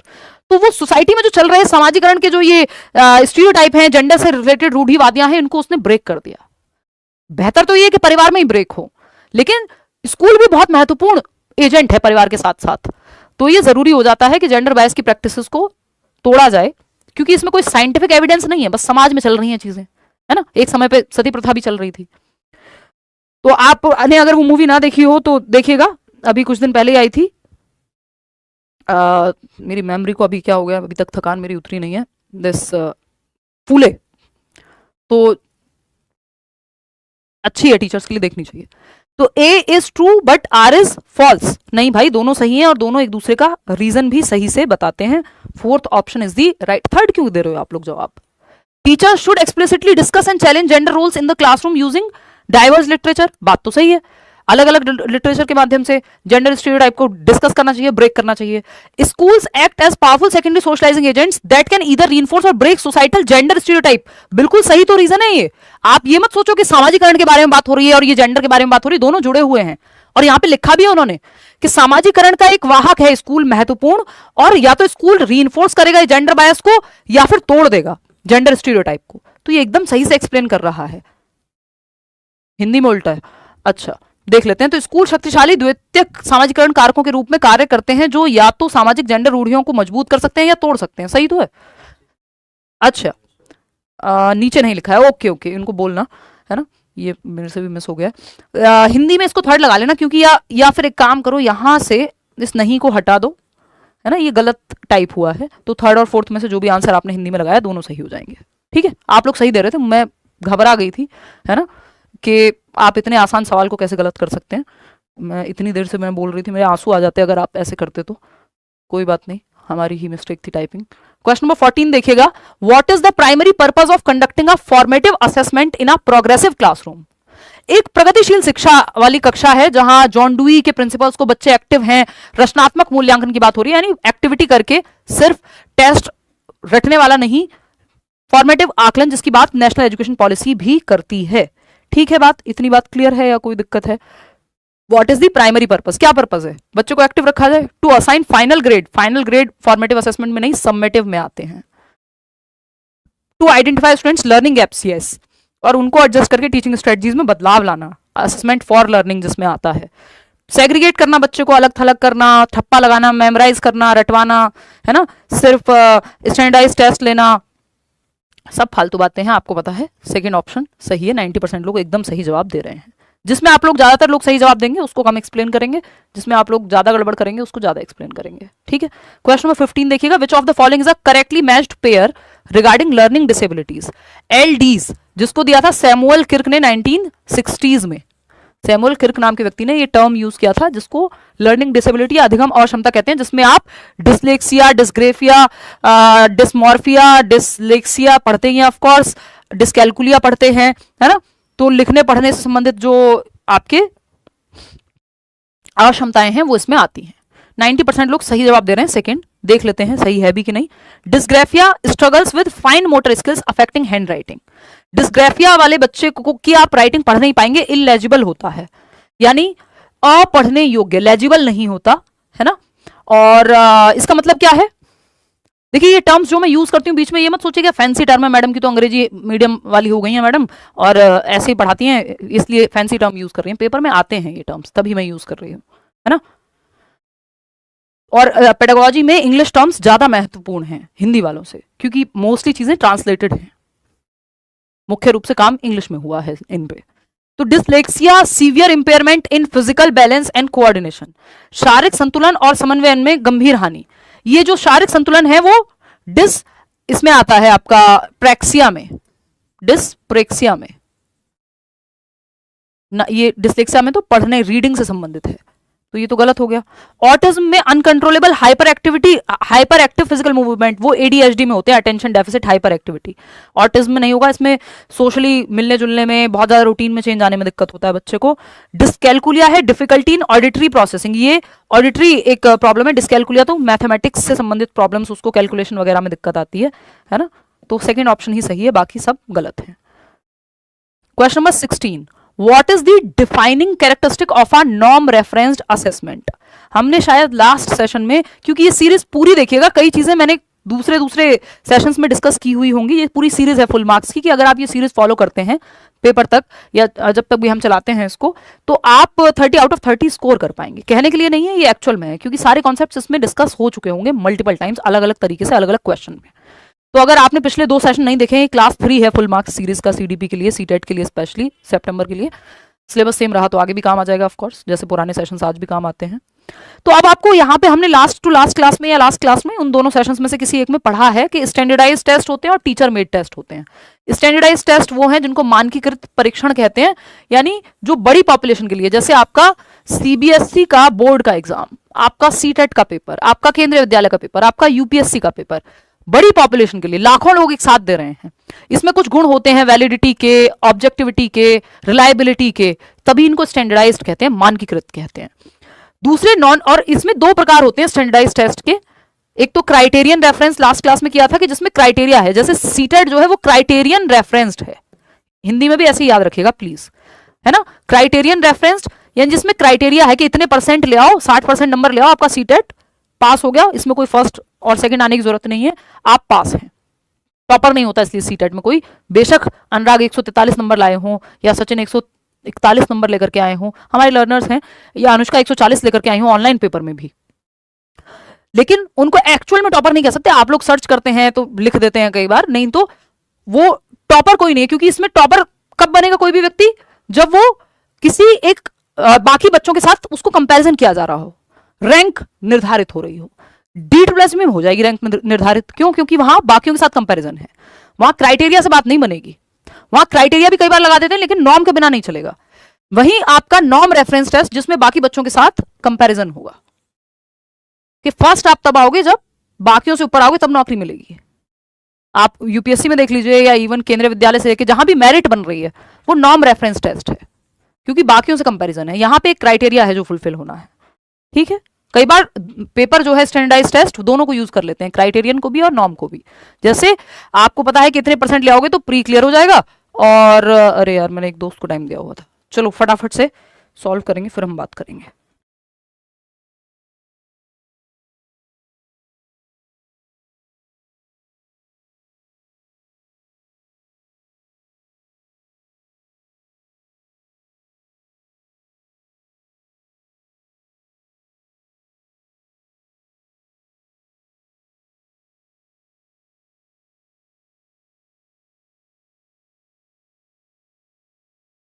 चलो भाई फटाफट से क्वेश्चन नंबर 16 देखो।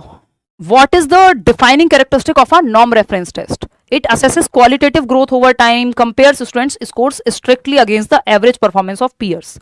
कि अगर आपकी मेरिट कम जाएगी या ज्यादा जाएगी, इस पे डिपेंड करेगा कि आपके बाकी पीयर्स ने, आपके सहपाठियों ने, या जो लोग उस पेपर में बैठ रहे थे उन्होंने कितना स्कोर किया है। एक टाइम पे 80 भी मेरिट जाती थी अगर आप D2+ पीआरटी की बात करें, और आज आप देखेंगे 160 भी मेरिट गई हुई है, ठीक है। तो it is primarily used for self reflection नहीं, second option is the right answer, बाकी कोई बनता ही नहीं है। क्वेश्चन नंबर 17 देखिएगा, फटाफट से जवाब दीजिएगा। True inclusive education shifts away from a dash approach that tries to fix the child's disabilities. जो वास्तविक सच्ची समावेशी शिक्षा है वो बच्चे की अक्षमताओं को ठीक करने के प्रयास करने वाले कौन से, गलत जवाब दे रहे हो आप लोग। बहुत दुख की बात है कि 52% लोग गलत जवाब दे रहे हैं इतने आसान सवाल का।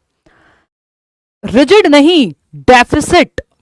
True inclusive education shifts away from a deficit approach. Rigid नहीं कहेंगे इस अप्रोच को, रिजिडिटी तो ऑफकोर्स है ही, उससे भी खराब है कि डेफिसिट मानते हैं, कि कह रहे हैं इन बच्चों में कुछ कमी है, जबकि पर्सन डिफरेंटली एबल्ड है, डिसेबल्ड नहीं है।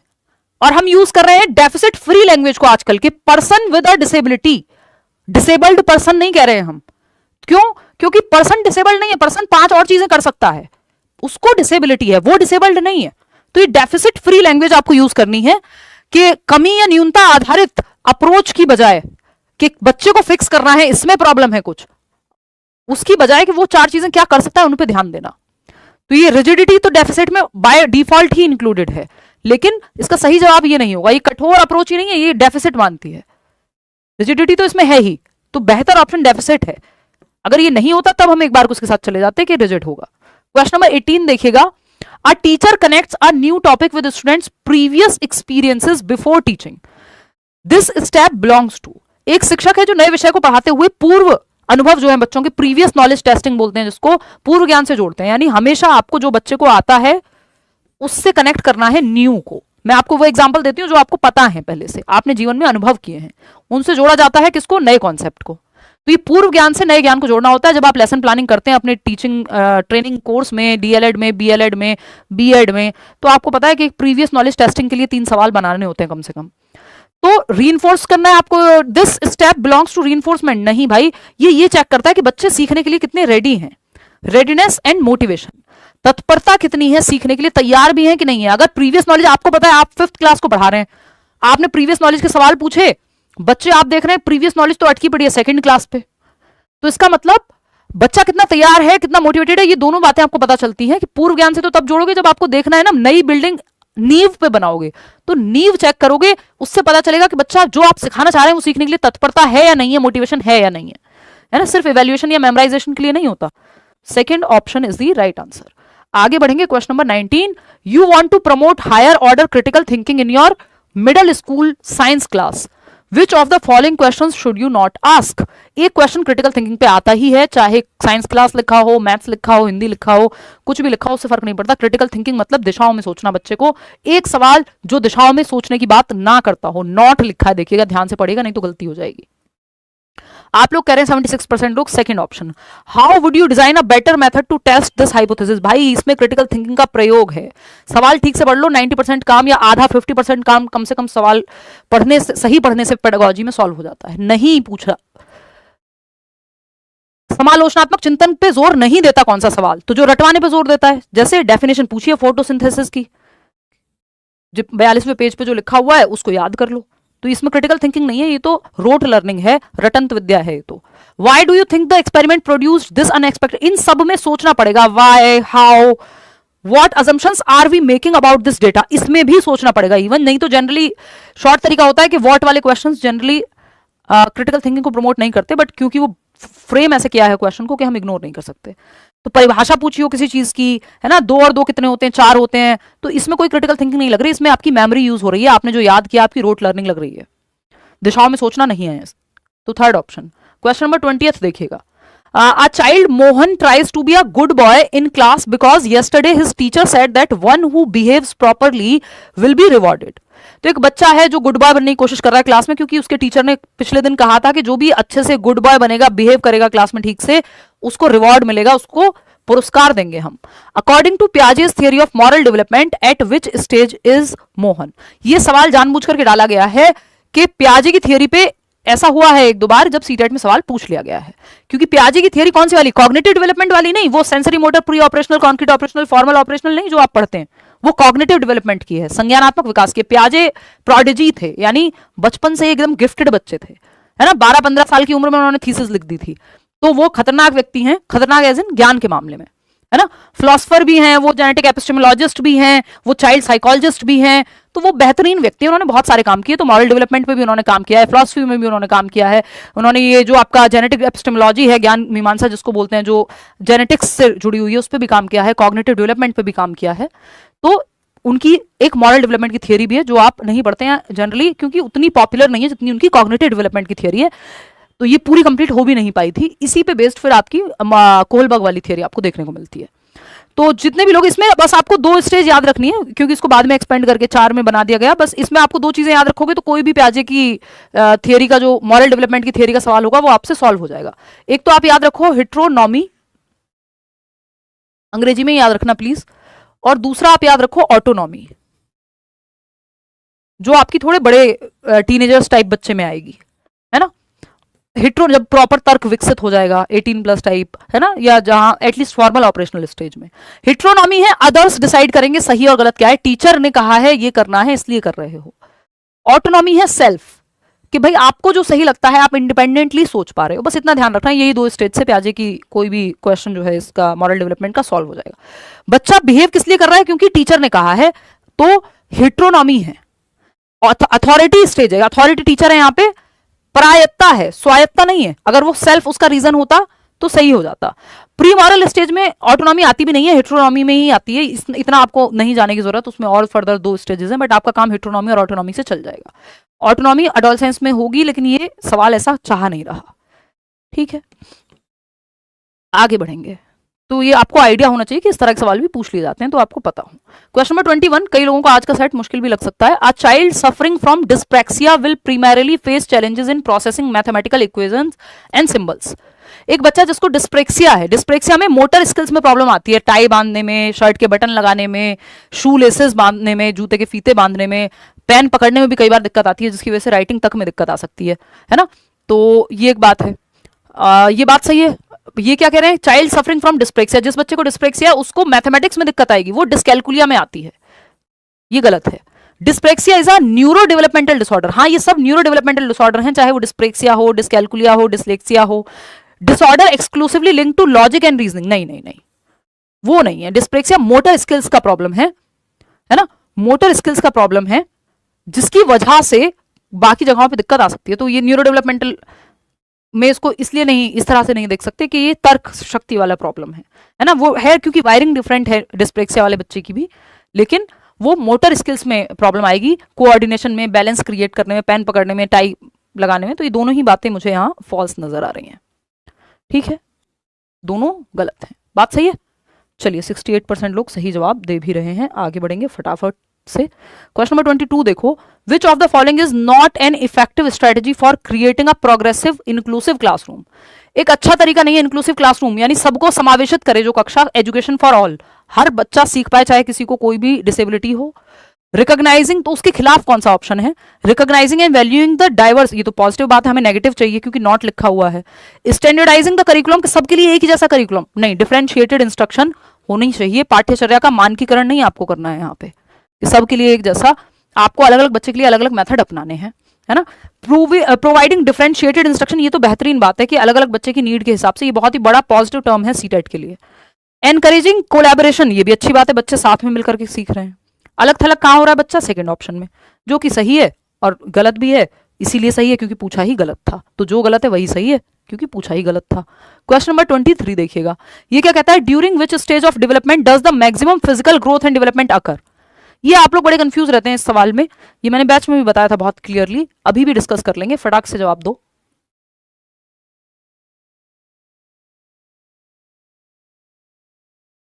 गलत जवाब आप लोग इसमें भरपूर दे रहे हैं। देखिएगा, समझते हैं इसको।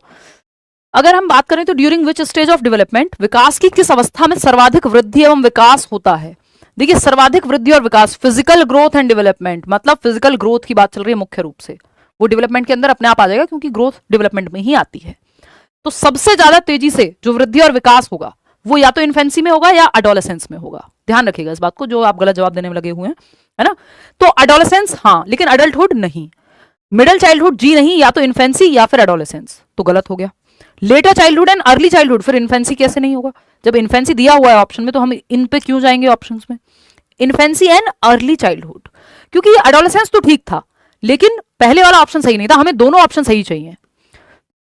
अभी हम समझेंगे शैशवावस्था एवं प्रारंभिक बाल्यावस्था इन ऑप्शंस के हिसाब से।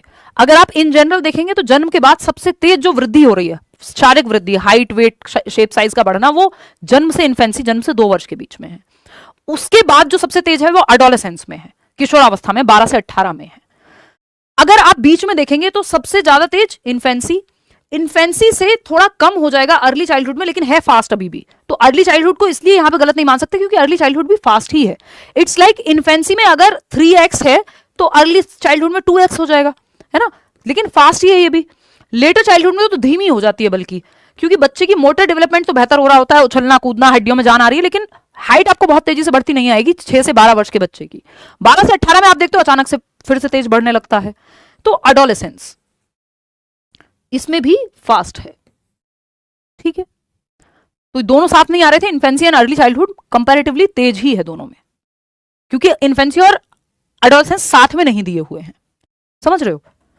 चलिए, बैच में बहुत अच्छे समझाया है पूरा टॉपिक। क्वेश्चन नंबर 24 देखिएगा, which type of intelligence from Gardner's theory is correctly matched with a suitable career skill. Gardner ने 8 प्रकार की बुद्धि बताई है कि मल्टीपल इंटेलिजेंस, बहुबुद्धि का सिद्धांत है कि बुद्धि कोई एक प्रकार की नहीं होती, जरूरी नहीं है एक व्यक्ति एक ही तरह से इंटेलिजेंट होगा या हर चीज में इंटेलिजेंट होगा। हो सकता है कोई म्यूजिक में बहुत अच्छा हो, कोई मैथ्स में बहुत अच्छा हो, कोई साइंस में बहुत अच्छा हो, कोई लोगों को समझने में बहुत अच्छा हो, ठीक है। इतनी बात क्लियर है। फिर से अटक गए कमेंट्स आपके। चलिए आप बताएंगे अब इसमें 64% लोग फर्स्ट जवाब दे रहे हैं, जो कि सही है बिल्कुल। बॉडीली काइनेस्थेटिक यानी जिनका बॉडी पे पकड़ है, बैलेंस बनाना आता है, दौड़ना भागना उछलना कूदना इन सब में अच्छे होंगे, तो ये नृत्यक अच्छे बन सकते हैं, डांसर या फिर सर्जन, क्योंकि उसमें भी अगर सर्जन में भी हल्का सा भी इधर उधर हुआ तो बात खराब हो जाएगी। कबीर सिंह वाले सर्जन मत बनना, है ना, कि वो पता चल रहा है कि 2 पैग लगा करके भी जो है ऑपरेशन कर दे रहे हैं उसमें मूवी में शाहिद कपूर, वो मत बन जाना। वो वाला सर्जन की बात नहीं हो रही, एक्चुअल सर्जन की बात हो रही है। बॉडीली काइनेस्थेटिक इंटेलिजेंस होगी उसके अंदर, मतलब उसमें भी रही होगी बट वो हरकत नहीं करनी है, ठीक है। तो इंट्रापर्सनल होता है सेल्फ, खुद को समझने वाले। पब्लिक रिलेशन वाले इंटरपर्सनल बनेंगे, इंट्रा नहीं। पॉलिटिशियन इंटर मतलब लोगों को समझने में अच्छा है, जो खुद को समझने में अच्छा है वो फिलोसफर बन जाएगा, वो कोई मंक बन सकता है, इवन थेरेपिस्ट बन सकता है for that matter. Linguistic architect थोड़ी बनेगा, ये तो स्पेशल इंटेलिजेंस वाले व्यक्ति में लिंग्विस्टिक इंटेलिजेंस, स्पेशल वाले में आपका आर्किटेक्ट या मूर्तिकार वो बनेगा जिसकी स्थानिक बुद्धि तेज है, कि जिसको दिशाओं का ज्ञान बहुत अच्छे से है, जो गूगल मैप वाली आंटी जो है आपकी या दीदी, है ना, अगर वो व्यक्ति होती तो हम कहते हैं स्पेशल इंटेलिजेंस है, इनको सारे रास्ते याद रहते हैं। वहीं लिंग्विस्टिक इंटेलिजेंस में भाषक बुद्धि में आपके टीचर्स आ जाएंगे, आपके पॉलिटिशियंस भी आ जाएंगे, या जो लोग लिखते हैं पढ़ते हैं, भाषा में पकड़ अच्छी है जिनकी, ठीक है। लॉजिकल मैथमेटिकल में थेरेपिस्ट नहीं आएगा, इंटरपर्सनल में आएगा थेरेपिस्ट, है ना। लॉजिकल मैथमेटिकल में तो मैथमेटिशियन या साइंटिस्ट आएगा। तो first option is the right answer. इसमें सर्जन जो है वो स्पेशल इंटेलिजेंस में भी आता है, दोनों में कॉमन है वो। आगे बढ़ेंगे, क्वेश्चन नंबर 25 देखेंगे आप और बताएंगे जवाब। क्वेश्चन नंबर 25 क्या है? An 8-year-old girl is consistently avoiding reading out loud in class, reverse her B&D and struggles to break words down into sounds. यानी एक 8 साल की बच्ची है जो लगातार कक्षा में जोर से पढ़ने से बच रही है, उसको डर लगता है, वो बचना चाहती है, उठ करके पढ़ना नहीं चाहती जब रीडिंग का नंबर आता है क्लास में। बी और डी को वो मिक्स कर देती है, उल्टा पढ़ती है, यानी बी को डी, 6 को 9, है ना, गॉड को डॉग, 100 को वॉज, है ना, ऐसा रिवर्स में, और ध्वनियों से जोड़ नहीं पाती लेटर्स को। समझ गए आप क्या है? डिसलेक्सिया है बच्ची को, सिंपल सी बात है। अब क्या करेंगे आप? Recognise these as signs of poor eyesight. Poor eyesight नहीं है, आपको पता है ये क्या दिक्कत है। अगर एक बच्चा खड़े होकर बार बार देख रहा है ना, या आंखें बार बार ब्लिंक कर रहा है, उसको आप कहेंगे कि पुअर आईसाइट की दिक्कत हो सकती है, टेस्ट करवा लो। लेकिन ये पुअर आईसाइट की दिक्कत है ही नहीं। Identify this trouble link to dyslexia, yes. Provide multi sensory reading interventions. Multi sensory reading interventions कई प्रकार की हो सकती हैं, साउंड के साथ लेटर को कनेक्ट करके समझाना, पिक्चर के साथ पढ़ाना, है ना। सेकंड और थर्ड सही है।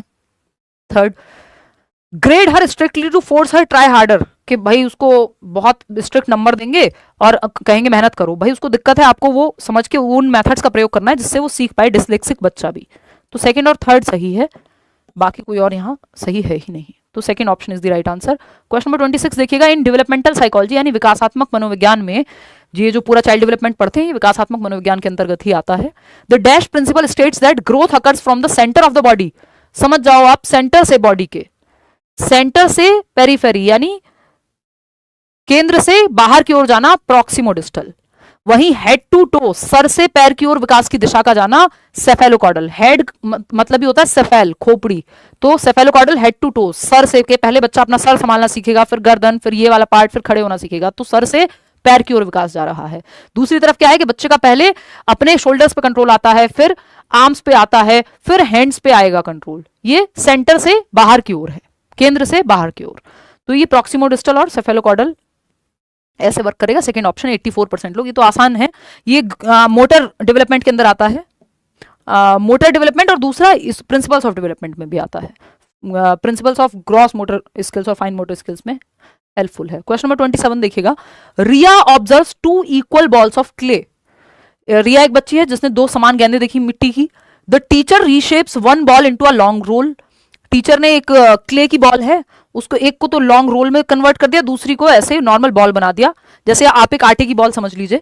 रिया states that both still contain the same amount of clay. Riya एक बच्ची, उसको पता है चाहे इसको ऐसे फोल्ड करके क्ले मिट्टी की बॉल बना दो, चाहे इसको एक सांप के जैसे बना दो, बराबर ही रहेगी। क्ले तो जितनी है उतनी तो रहेगी, बढ़ थोड़ी जाएगी। इसका मतलब बच्ची में क्या आ गया है? कंजर्वेशन ऑफ मास आ गया है, यानी द्रव्यमान संरक्षण, यानी उसको पता है वॉल्यूम सेम रहेगा। अगर 10 ग्राम क्ले मिट्टी यूज हुई है तो वो उतनी ही है, चाहे उसको सांप की शेप दे दो, यानी स्नेक की शेप दे दो, और मेरा 100 और 100 को क्या हो गया, और चाहे फिर आप उसको एक सॉलिड फॉर्म में रखो, यानी पानी जितना है उतना ही रहेगा, है ना। क्लास इंक्लूजन या ये सब की यहाँ जरूरत ही नहीं पड़ रही हमें, तो उसकी चर्चा भी अभी करने की जरूरत नहीं है। Second option. क्वेश्चन नंबर 28 देखिएगा, अकॉर्डिंग टू जीन पियाजे which of the following characterises the formal operational stage. जो लास्ट स्टेज है पियाजे की 11+ ईयर्स में आती है, SPCF, ये 4 स्टेजेस हैं पियाजे की। सेंसरी मोटर जन्म से 2, 2 से 7, 7 से 11, 11+। इसमें जहां आपको हाइपोथेटिकल डिडक्टिव रीजनिंग और एब्स्ट्रैक्ट थिंकिंग दोनों दिख जाए, समझ जाओ इसी की बात हो रही है। ऑब्जेक्ट परमानेंस सेंसरी मोटर है ना। ये एनिमिज्म प्री ऑपरेशनल है 2 से 7, ये जन्म से 2। ये reasoning based on entirely immediate sensory experiences, again ये भी आपकी फॉर्मल ऑपरेशनल तो कतई ही नहीं है, ये कॉन्क्रीट की तरफ बात कर रहा है। तो second option is the right answer. अमूर्त और परिकल्पनात्मक क्षमता जो है आपकी आ जाती है, जो चीज सामने नहीं है उस पर भी सोच पाएगा बच्चा, जिसको अमूर्त कहते हैं। NEP पे सवाल है, बहुत आसानी से आप बता देंगे। According to the National Education Policy 2020 which practice should not be prioritised in modern schooling. भाई नेशनल एजुकेशन पॉलिसी जो आपकी नई शिक्षा नीति है लागू होने के लिए हम लोग कुछ पार्ट्स हुए हैं कुछ नहीं हुए हैं, है ना। तो ये किसकी बात करती है? बच्चों को एक्टिव रखने की बात करेगी। कोई भी पॉलिसी है तो बच्चे के पक्ष में ही आएगी, सिंपल है।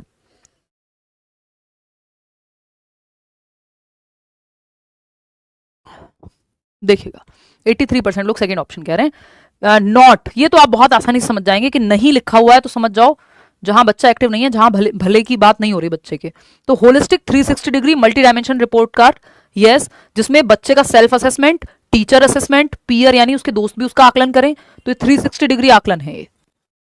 लेकिन हमें नॉट पूछा है, तो रट्टाफिकेशन जो है वो तो कभी भी कोई भी पॉलिसी बात नहीं करेगी कि प्रतियोगी परीक्षाओं के लिए पाठ्य पुस्तक को रटवा दो, ये कोई भी पॉलिसी नहीं कहेगी। सिंपल जवाब है, बच्चे को सेंटर में नहीं रखा गया, चाइल्ड सेंटर्ड अप्रोच अपनानी है आपको। वोकेशनल एजुकेशन की बात होती है, असेसमेंट कॉन्टिन्यूअस हो, फॉर्मेटिव हो, इसकी भी बात होती है, ठीक है। तो सेकेंड ऑप्शन गलत है, और जो गलत है वही सही है क्योंकि पूछा ही गलत है। आज के लिए आखिरी सवाल, क्वेश्चन नंबर 30 देखिएगा, वाइल टीचिंग फ्रैक्शंस, भिन्न पढ़ाते हुए, पता है ना 1/2 ये सब आपने बचपन में पढ़ा है कि भाई भिन्न की संख्या जितनी बड़ी होती है उतनी छोटी होती है ना। इसमें बड़ा कौन सा होगा, तो आपको पता है कि 1/2 जो है वो ज्यादा होगा। तो फ्रैक्शंस या भिन्न पढ़ाते समय teacher uses pieces of paper. Paper का पीस आपने देखा होगा जनरली टीचर्स, मान लो एक पेपर है उसको 4 भागों में बांट दिया और फिर बताया ये 1/4 है, तो कौन बड़ा हुआ? ये 1/4 बड़ा नहीं हो सकता, है ना। तो paper and allows students to explore different combinations, this strategy is based on. बच्चे को एक्टिव रखा है, एक्टिविटी बेस्ड लर्निंग कहते हैं इसको। सही जवाब है बिल्कुल गतिविधि आधारित अधिगम, ABL बोलते हैं। नेशनल एजुकेशन पॉलिसी भी प्रमोट करती है ना। प्रोग्रेसिव एजुकेशन एक बड़ा टर्म है जिसके अंदर एक्टिविटी बेस्ड लर्निंग आ सकता है। हमसे एग्जैक्ट पूछा है, क्वेश्चन को देखना किस तरह से पूछा है। प्रोग्रेसिव एजुकेशन गलत नहीं है, वहां लर्निंग बाय डूइंग होती है, एक्टिविटी करके सीखता है बच्चा, चाइल्ड सेंटर्ड अप्रोच है ना, कोलैबोरेट करके सीखेगा। लेकिन एग्जैक्ट जो हमसे पूछा है वो ये है कि ये जो कोई चीज पढ़ाई जा रही है वो एक्टिविटी के माध्यम से पढ़ाई जा रही है, ABL activity based learning. Demonstration method, demonstrate करके नहीं, बच्चों को पीस ऑफ पेपर यूज किया जा रहा है और बच्चों को अलाउ किया जा रहा है एक्सप्लोर करने के लिए। डिमॉन्स्ट्रेशन में कोई चीज जो बच्चे को समझ नहीं आ रही वो दर्शा दी जाती है। दो चीजों में अंतर है, अगर डिमॉन्स्ट्रेशन पूछेगा तो डिफरेंट तरीके से पूछेगा। गाइडेड प्रैक्टिस मेथड के टीचर ने कुछ बताया, जहां बच्चा अटक रहा है उसको गाइडेंस मिल रही है, वो सब बात नहीं है। ये डायरेक्ट लेके जा रहा है एक्टिविटी बेस्ड लर्निंग पे। तो सेकंड ऑप्शन इस मिल जाएगी। आउट ऑफ 30 क्वेश्चंस कितने ठीक हुए वो आप अभी बता करके जाएंगे। और आज के लिए इतना ही। कल से कोशिश रहेगी कि 9 बजे शाम को मंडे टू फ्राइडे आपकी क्लास रहे, है ना, और टाइमली शुरू हो जाए। 9 सवा 9 तक हम क्लास शुरू कर दें, आज भी लेट हो गए थे, है ना। और बाकी बैचेस की क्लास भी कल से शुरू कर देंगे, है ना। ठीक है, चलिए take care, bye bye, good night. बता दीजिएगा कमेंट्स में कितने नंबर आए, और कहीं कोई कंफ्यूजन हो तो बता दीजिएगा, सवाल कैसे लगे वो भी बता दीजिएगा। अब रेगुलर पढ़ाई करेंगे, ठीक है, बाय। रात को 9 बजे बैच में शाम को होती है।